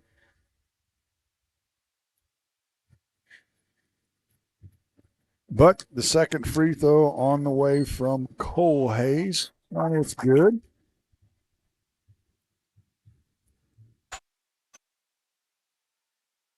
The other sub is Braylon Stark.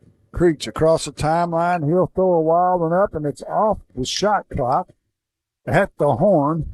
And that'll do it for the third quarter. Your score, the Monroe City Panthers 38, the Winfield Warriors 29. Fourth quarter's next on KJFM WBBA Sports. Tournament coverage brought to you by Bibb Beach and Collier Funeral Homes, Central State Bank of Illinois, and Missouri State Representative Chad Perkins. Welcome to Vast National Bank. How can I help you? Hey, I'm here to talk to someone about a loan. Oh, I'll grab you the L97B. We call it the Just Talking form. What about actually applying for a loan?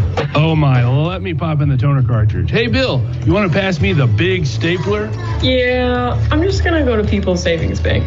Skip the mega banks. When you need a loan, visit People's Savings Bank. The people you know and trust. Member FDIC, Equal Housing Lender. Pepsi Cola Bottling Company is a proud sponsor of the local schools and their athletes. When it's time to quench that thirst, reach for one of the many Pepsi products found in the local concession stands, including Pepsi, Mountain Dew, Sundrop, or the all-new Starry Lemon Lime. If you are wanting something other than soda, enjoy Bubbler, Clarbrun Water, Lipton Teas, Gatorade, and more. Pepsi Cola Bottling Company in New Haven and Bowling Green wishes all the area athletes a great season. Area high school sports on Eagle 102. Brought to you by Cellular and Satellite Center, Pike County Memorial Hospital, and Community State Bank of Missouri. The action. The Eagle 102 broadcast booth. Sponsored by Family Drug in Louisiana. Winfield has to start the fourth quarter and starts it the same way they started the third quarter with a turnover. There's just over 2 minutes in the middle school gym. Things have really gotten out of control. Ellsbury currently leads Silex 61-33.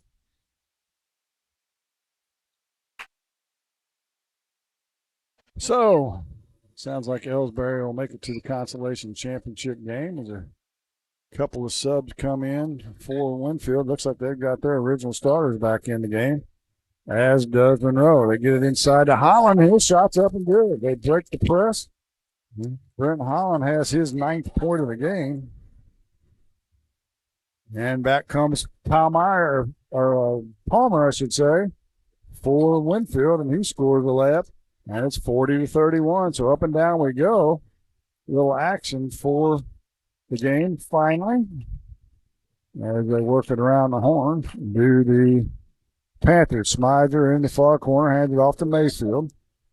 Mayfield spent a lot of time on the bench in that third quarter with 3 fouls. Sapp has it now, has the key to DeGray. DeGray looks to Smider, will hand it off to him. Smider backs up as Monroe slows things down. Right wing to DeGray, it's deflected, comes right back to Smider. Smider now penetrates, shoots a running wild shot. It's off the glass and no good, and Winfield with the rebound. Preach. And with front court quickly. Trailing by 9, goes to the rim and is fouled. He'll get 2 shots.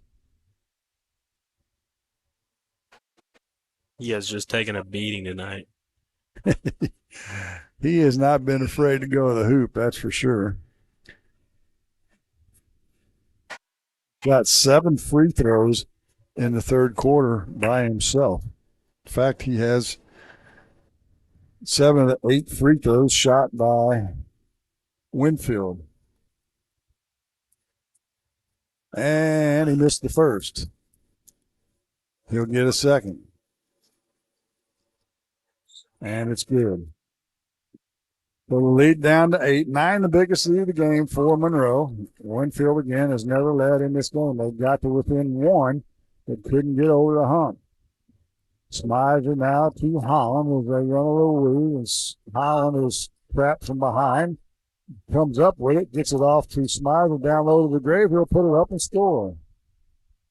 Waylon DeGray's first points of the second half. He's got 8, and the lead grows to 10.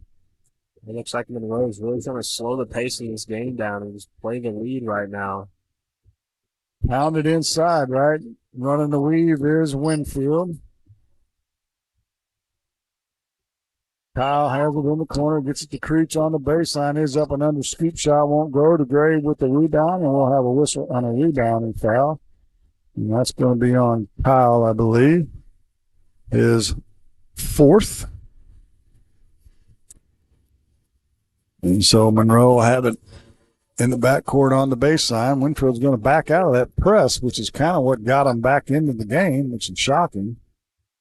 They have a little foul trouble, though. Martin with 4, Cameron Palmer with 4, Caden Palmer with 2, Preach with 2. And we'll post right to Holland. He has his pocket pick. And Winfield heads the other way. Palmer up with the left and score. That was Camden with the bucket. He's got 4 in the quarter, 9, I should say, for the game. Sapp gets it into the front court to Mayfield, and they'll slow things down. It looks like they're just trying to limit mistakes here. His turnovers have really plagued the Panthers tonight so far in this game. Holland into the Grave in the post. He'll skip it to Mayfield. That wing has the key. Sapp ball fakes, drives to the paint area and has it taken away. They're going to call a jump ball. And on the alternating arrow, It'll go back to Monroe. And into the game for Winfield will be Colin Sams. Kyle will take a seat with his 4 fouls. Mayfield to trigger it in, lobs it to the grave. He puts it on the floor, goes up, it's blocked. And then away comes Palmer with the loose ball. He'll take it to the rim and score the bucket and the foul. Camden Palmer with a 3-point opportunity here. Foul's going to go against Sapp, his second. And Caden Palmer with a chance to complete the old-fashioned 3-point play as DJ Barth will check in for Connor Martin. A tough break there for the Panthers. It looked like his feet were set. He must have just not had the right angle when he fell backwards, causing the ref to have to call a blocking foul there. And Palmer completes the 3-point play, and Brock Lee just wants a timeout. We'll step aside as well. 42-37, 4:55 to play. Monroe still on top. This is the Clopton Invitation on KJFM WBBA Sports. Tournament coverage brought to you by Wood Smoke Meats, Farmers National Bank of Griggsville, and Tom Bolin Ford. Bowling Green Veterinary Clinic knows that getting the best care for your pet is a top priority. They strive to provide the greatest quality medical and surgical care for our furry companions. Their newly expanded and remodeled facility with accommodations for comprehensive inpatient hospital care and complete outpatient care allows the friendly and knowledgeable staff at Bowling Green Veterinary Clinic to keep your pet healthy and safe so the whole family can cheer on our area teams. Follow area high school sports on KJFM Radio. Brought to you by Brown's Processing and Smokehouse Meats, Young Enterprises, and Family Drug. 4:55. No, can't put them away. We're in the fourth. They got the lead back up to 10. The Winfield's willed away. Has it down to 5 at 42-37. Mayfield from Monroe across the timeline after the Monroe City timeout. Who sat in the high post to Schmeider, back to Mayfield. Mayfield gets it in the short corner to Holland. On the right side inside to Schmeider. His shot's in and out, no good. And a rebound off to Caden Palmer, to Cooch. And then to the front court. Dribbles to the elbow. Still has a dribble back behind the arc. Now gets a pick from Palmer. On the pick and roll. Palmer goes to the hoop, puts a layup, and it's good. Great pass there for Cooch to find Palmer. And it's 42-39. Down to a 1-possession game. 4 minutes to play in the ball game. Sapp, left wing to Smyther. Smyther lifts into the paint, nothing doing there as they whip around the horn quickly to Mayfield. Mayfield to penetrate in, goes up against the big boards and is clobbered by Sam. And he'll be whistled for the foul, I believe. And that'll send Mayfield to the charity stripe, where he's 3 for 4 tonight so far. He has 5 points. And now free throws become ever so important. Final score from the middle school gym, 68-35. Ellsbury defeats Silex, and so Ellsbury will be playing in that consolation championship against Mark Twain.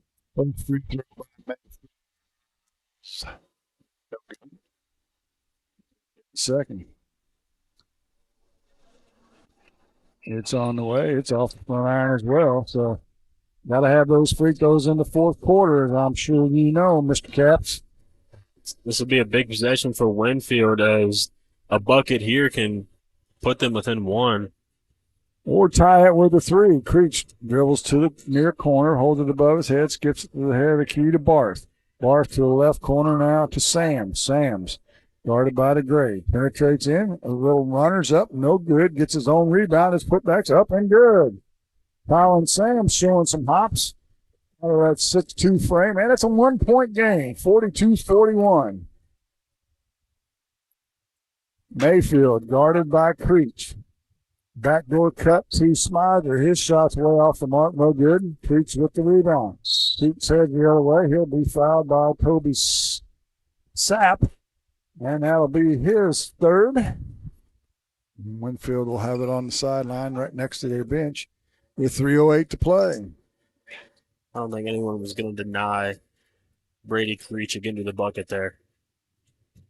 He's got the ball again. He'll run that same pick and roll with Palmer. This time he pulls up from three from the iron. No good. Gets his own rebound. To the baseline. Flips it out to the head of the key. Three ball on the way is good from Camden Palmer.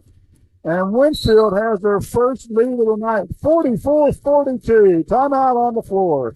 2:46 to play in the ball game. Here, listen to the Clopton Invitational on KJFM WBBA Sports. Clopton tournament coverage brought to you by State Farm Insurance agents Rod Prentice and Brenda Crawford, Silex Banking Company, and Barnes Roots and Herbs. Geared Up, just off the square in Pittsfield, is your first stop for screen printing and embroidery. The folks at Geared Up take pride in making their communities and schools look great while offering the best prices around. If you're looking to expand your wardrobe, or maybe a gift is on the list, stop by their store and check out numerous items in stock. When you're looking for custom apparel and awards for your business, organization, or team, stop by Geared Up, 211 South Madison in Pittsfield. High school sports on your area sports leader, Eagle 102. Brought to you by Bowling Green Tractor, Vicki Cadwalder, Real Estate, and Ingram Plumbing. Well, Ryan, this has been a game where Monroe's led the entire way, and Winfield's got close but never been able to get over the hump. They've got over the hump now, and they bring it home. We have found ourselves in a great game here, especially in this final quarter. As you mentioned, Monroe had built a lead for themselves. The biggest, I think, is 10. And then Winfield would just come back and just stay within a 5-point margin and just give themselves a chance and just never fade away in this game. After the timeout, Monroe with the ball. Sap now to DeGray to Smizer. Winfield extending their little 2-3 zone. Causing problems in the passing lanes. They get it down low to DeGray. DeGray in the short corner now. Tries to split the double team. Can't do so. Gets it to Sap. Cross-court pass to Mayfield. He's on the block. He'll go up. And he's going to do a whistle and a travel violation. Turnover number 15 in the game for Monroe City. You can't put that ball on the ground there if you're Mayfield. You just got to go straight up with it. Little full court pressure by Monroe. No problem. They throw over the top to Camden Palmer in the front court. He'll hand it off to Creech. Creech is fouled by Smizer. Foul number 4, so no free throws yet. That's just the first foul by my count on Smizer, but that wouldn't be right. It's the second. So Winfield has it out near the center court stripe. Up by 2. 2 minutes to play in the game. Creech on the dribble now. Keith Palmer, that's Camden. They checked that Caden. I haven't been able to keep them straight all night. Creech with a step back, 15-footer, in and out. No good. DeGray with the rebound for Monroe. He'll push it up the sideline, gets it into the front court. Blitz to guard, help with Sap. Sap now in a double team to Mayfield. Winfield's trapping every chance they get. Smizer penetrates in, kicks to Mayfield. He ball fakes. Oh, he had a shot at 3. Now he gets the Grave on the left block. His turnaround jumper's good. Wayland DeGray ties it at 44 with 1:25 to play in the ball game. Creech now walks it across the timeline. Winner gets Clopton. Creech in a double team, throws over the top to Camden. Camden gets it baseline to Caden. He'll drive baseline up and good. Caden Palmer with 7 in the quarter, 11 for the game. And it's a 2-point lead for Winfield, 46-44. Inside now to the Grave in the mid-post area. Spins to the left wing, gets to Mayfield. He's open for 3. Good. Quincy Mayfield with his first 3 of the game. It's a 1-point lead for Monroe, 47-46, down to 47 seconds to play. Creeks now in the front court for Winfield. Guarded by Smizer. And Coach John Barner wants a timeout. Let's keep it right here. 47-46, 39.8. And Ryan, Mayfield hadn't been heard from 3. He shot a bunch in the first half of the game. Wasn't hitting them. Quit shooting. Now he drains one to give him a 1-point lead. He just showed unwavered confidence there, as you mentioned, just shooting a lot, hadn't been making a lot, but he made the one that counted. And that's all you can really ask for. So it's looked like Winfield has tried to take advantage of the turnovers that Monroe's had on offense here. And Monroe's just really composed themselves and haven't created a lot of turnovers here in this final minutes of the game, and they've just steadily scored. And now they have the lead here. We'll see if they can keep it here. Well, it'll be interesting to see what Winfield wants to do. I think there's 47 seconds left. The clocks here turn off and go to the timeout clock, which is insane to me, but that's another story. So will they play for one? I'm guessing they'll run a pattern thing, and if they get a good look, they'll take it. And if they don't, they'll pull it back out and try and set up for one. I believe Winfield has one timeout left, as does Monroe. 39.8 seconds left. So they'll probably try and score here in the first 15 seconds and see if they can get a good look. And if they don't, they'll give it to you-know-who, Brady Creech, and they'll get it going for him. Connor Martin is checked back in for Winfield. They get it to Creech. He's going to penetrate baseline, gets it to the glass, up, and scores. He's not waiting at all. He got the look he wanted. He makes the bucket. It's a 1-point lead for Winfield, down to 25 ticks. 48-47 our score. And Coach Brock just calls a timeout, and he'll set things up for what may be the final play of the game. We're not going anywhere. If you're just joining us, North Monroe's final timeout, I believe. If you're just joining us, earlier tonight, Clopton defeated Wright City 60-30. Mark Twain upset Louisiana 64-40 to get to the consolation championship game. And Ellsbury defeated Silex 68-35. So it'll be Mark Twain Ellsbury in the consolation game on Saturday. The championship game will be the winner of this versus Clopton. The loser will get Wright City in the third place game. And don't forget, we'll have 3 games for you tomorrow night starting at 5. Winfield versus Louisiana girls. These are all girls games in the consolation. Ellsbury Silex at 6:30 in the third place game. And the championship game will have the Lady Hawks of Clopton taking on the Lady Panthers from Monroe City. So 48-47, Winfield on top. Their biggest lead of the game is 2, and they just got it about 45 seconds ago. Now Brock Edris draws up what he wants to happen in this final 22.1 seconds. Winfield really sticking with their bread and butter, which is Brady Creech. You know, if it's working, don't go away from it. Put the ball in his hands, and he scored. So we'll see what Monroe draws up here as final seconds tick down. Do you think they play for the final shot here, or you think I wouldn't be shocked. If Gray gets it into the backcourt to Mayfield, if they get a layup or something really good, they'll take it. Kind of like what Winfield did. Mayfield on the dribble to the free throw line, kicks it in the near corner. Smiley back to Mayfield. Tries to get inside of the Gray. He makes a tough catch. He's in a double team, stolen away by Palmer, and he'll be fouled. And we'll see if they call an intentional foul. I don't think they're going to. But the turnover, which has been the Achilles heel for Monroe tonight, they do not call an intentional foul. It won't matter because it's 2 shots anyway. As we walk to the other end, and Caden Palmer can make this a 3-point game. So no matter what, it's still a 1-possession game, but there's 1.3 seconds to play. It's going to take a miracle for Monroe to come out here with a win. First free throw is short, no good. The big heads-up play there by Smizer to commit the foul, so at least give them a chance here. Well, and if I'm him, I'm missing this free throw. Monroe's out of timeouts. If he makes it and they make a 3, it doesn't matter. You still lose. So miss this and make him burn up the clock. He does. The Grays from 3/4 court. Oh, it's just to the left of the hoop. And Winfield survives. They trailed for 7/8 of this basketball game, took the lead with under a minute to play, and get the victory by the final score of 48-47 over the Monroe City Panthers. The post-game show is next on KJFM WBBA Sports.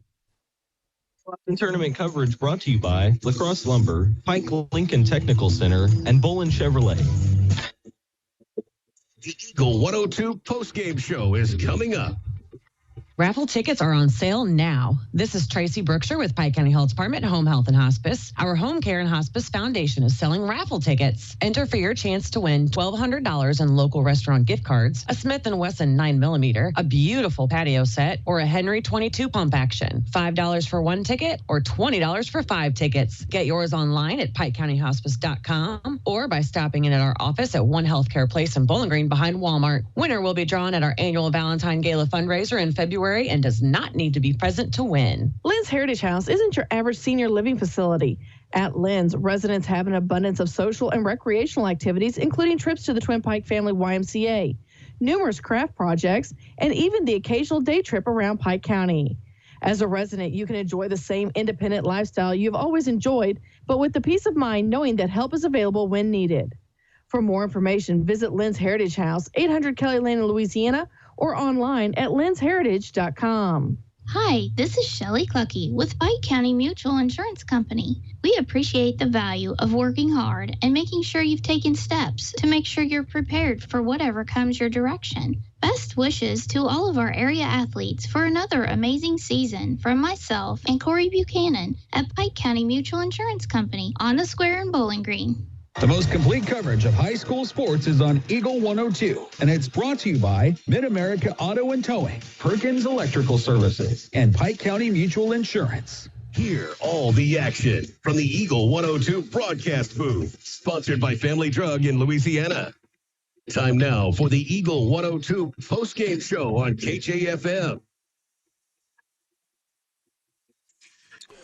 Well, quite a game there in this final game of the evening as the Winfield Warriors come from behind. They outscore Monroe City 19-9 in the fourth quarter to come from 9 down, and they win by the final score of 48-47. And you trail 7/8 of the way and make it happen in the fourth quarter. Yeah, that was a great game, like you mentioned. I dare say one of the best games that we've seen all tournament. And Winfield just never gave up, and Monroe just wasn't able to extend their lead far enough to put Winfield down. And Winfield they did what they had to do to come back from behind, and that's just a great showing of never giving up in the game and just never doubting yourself from the deficit that you've put yourself in. No question about it. It was a dandy. We'll take our last break of the night. We'll come back with scoring, and we'll wrap things up here from Clopton High School. You're listening to KJFM WBBA Sports. We're brought to you by Brown's Processing and Smokehouse Meats, Calumet of Missouri, and Center Locker Service. Ingram Plumbing has always been known for its outstanding plumbing service. But did you know that Ingram's is also the largest retail plumbing supply store in the area? We carry Delta faucets, a complete line of Whirlpool tubs and showers, jacuzzi pumps, and many other specialty items. Stop by Ingram Plumbing today, Highway 61, Bowling Green. Don't have time to stop by the bank? That's not a problem if you're a customer of People's Bank and Trust. With our mobile and online banking service, you can now bank from anywhere. Deposit checks, pay bills, transfer funds between accounts, check the latest activity on your account, and view images of your checks, all from the convenience of your desktop and smartphone.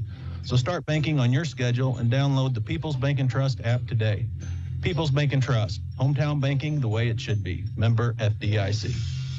Gambino's Eatery, Saturday brunch from 10 a.m. to 1. Enjoy regular breakfast favorites, the country frittata or body bag burrito with Saturday specials, including French toast, waffles, or breakfast combo with a biscuit, eggs, and your choice of ham, sausage, or bacon. And brunch mimosas. Join Gambino's for Saturday brunch, starting at 10 a.m. If it's not on the menu, we don't talk about it. Area high school sports on Eagle 102. Brought to you by Rod Prentice and Brenda Crawford, State Farm Agents, Pepsi, and Ackles Farm Market. We were tied at 10 at the end of the first quarter. Monroe City outscored Winfield 12-4 in the second. Went to the locker room, or 12-6, I should say. Went to the locker room on top, 22-16 at half. 16-13 advantage for Monroe in the third. They led 38-29, and at that point, Ryan, it looked like Monroe's got control of this thing. It looked like Monroe had finally done enough to seal the deal and send Winfield home, but Winfield just would not be denied, and they just created opportunities for themselves. And Monroe just ended up making too many mistakes with too many empty possessions and turnovers, and Winfield just capitalized on them. 19-9 scoring advantage in the fourth for Winfield. They came back and they win it by 48-47. Let's take a look at the scoring first. For Monroe, Waylon DeGrave with 10, 9 each for Brett Holland and Quincy Mayfield, 8 each for Trey Smizer, Quincy Mayfield, 3 for Toby Sapp. Monroe was 15 for 27 from the free throw line, and then what you were talking about, 16 turnovers in the game. And that was pretty much the difference in the ball game, as Winfield only had 11. Winfield was led by Brady Creech. He was the main man in that game. He scored 17, 12 for Camden Palmer, 11 for Caden Palmer, 4 each for Colin Sams and Logan Kyle. 7 for 13 from the charity stripe for Winfield, and they had 11 turnovers. So they advanced to the championship game on Saturday. That game will be at 4 o'clock against the host Clopton Hawks. Wright City and Monroe will square off at 2:30. For the third place trophy and the consolation trophy, we'll start things off at 1 o'clock on Saturday afternoon. Mark Twain and Ellsbury. Your final thoughts? Maddie, jump in if you'd like as well. I thought we had a couple of really good games in this gym, and so I think that, whenever we look at Saturday, I think Winfield brings a lot of fight, and that's going to be a challenge for the Clopton Hawks. Ryan? Piggybacking off of what she said, Clopton, I think, expected to be in the championship game no matter what, so they're there. But Winfield comes into that game with a lot of momentum and upsetting Monroe here. But I'm also curious to see how Monroe bounces back from this game, as he just suffered a heartbreaking loss, and that can really bring you down to where you kind of let that play into the next game. So it'll be interesting to see how they bounce back from this one. Should be an intriguing day of basketball on Saturday. Don't forget the girls' trophy night is tomorrow night starting at 5:30, if my memory serves, 5 o'clock with the consolation game, and then the third place and championship game to follow. That's going to do it for us tonight. Thanks to Mark and Station over in the middle school, Ryan and Maddie here helping me out, keeping me out of trouble. Tanis for taking pictures. My name's Jim Ross. Final score in the final game, the Warriors of Winfield 48, Monroe City 47. So long till tomorrow night.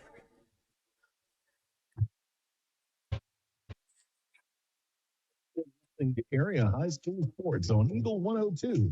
Join us each week as we bring you the best of area high school sports on air at 102.1, online at KJFMradio.com, and on the KJFM radio app. You can find a full recap of scores online and daily during Eagle 102 Sports, all from your area sports leader, KJFM Radio. Serving the Twin Pike counties of Missouri and Illinois, Eagle 102, KJFM, Louisiana Bowling Green, and Eagle 97.5, WBBA, Pittsfield. You're listening to KJFM and WBBA.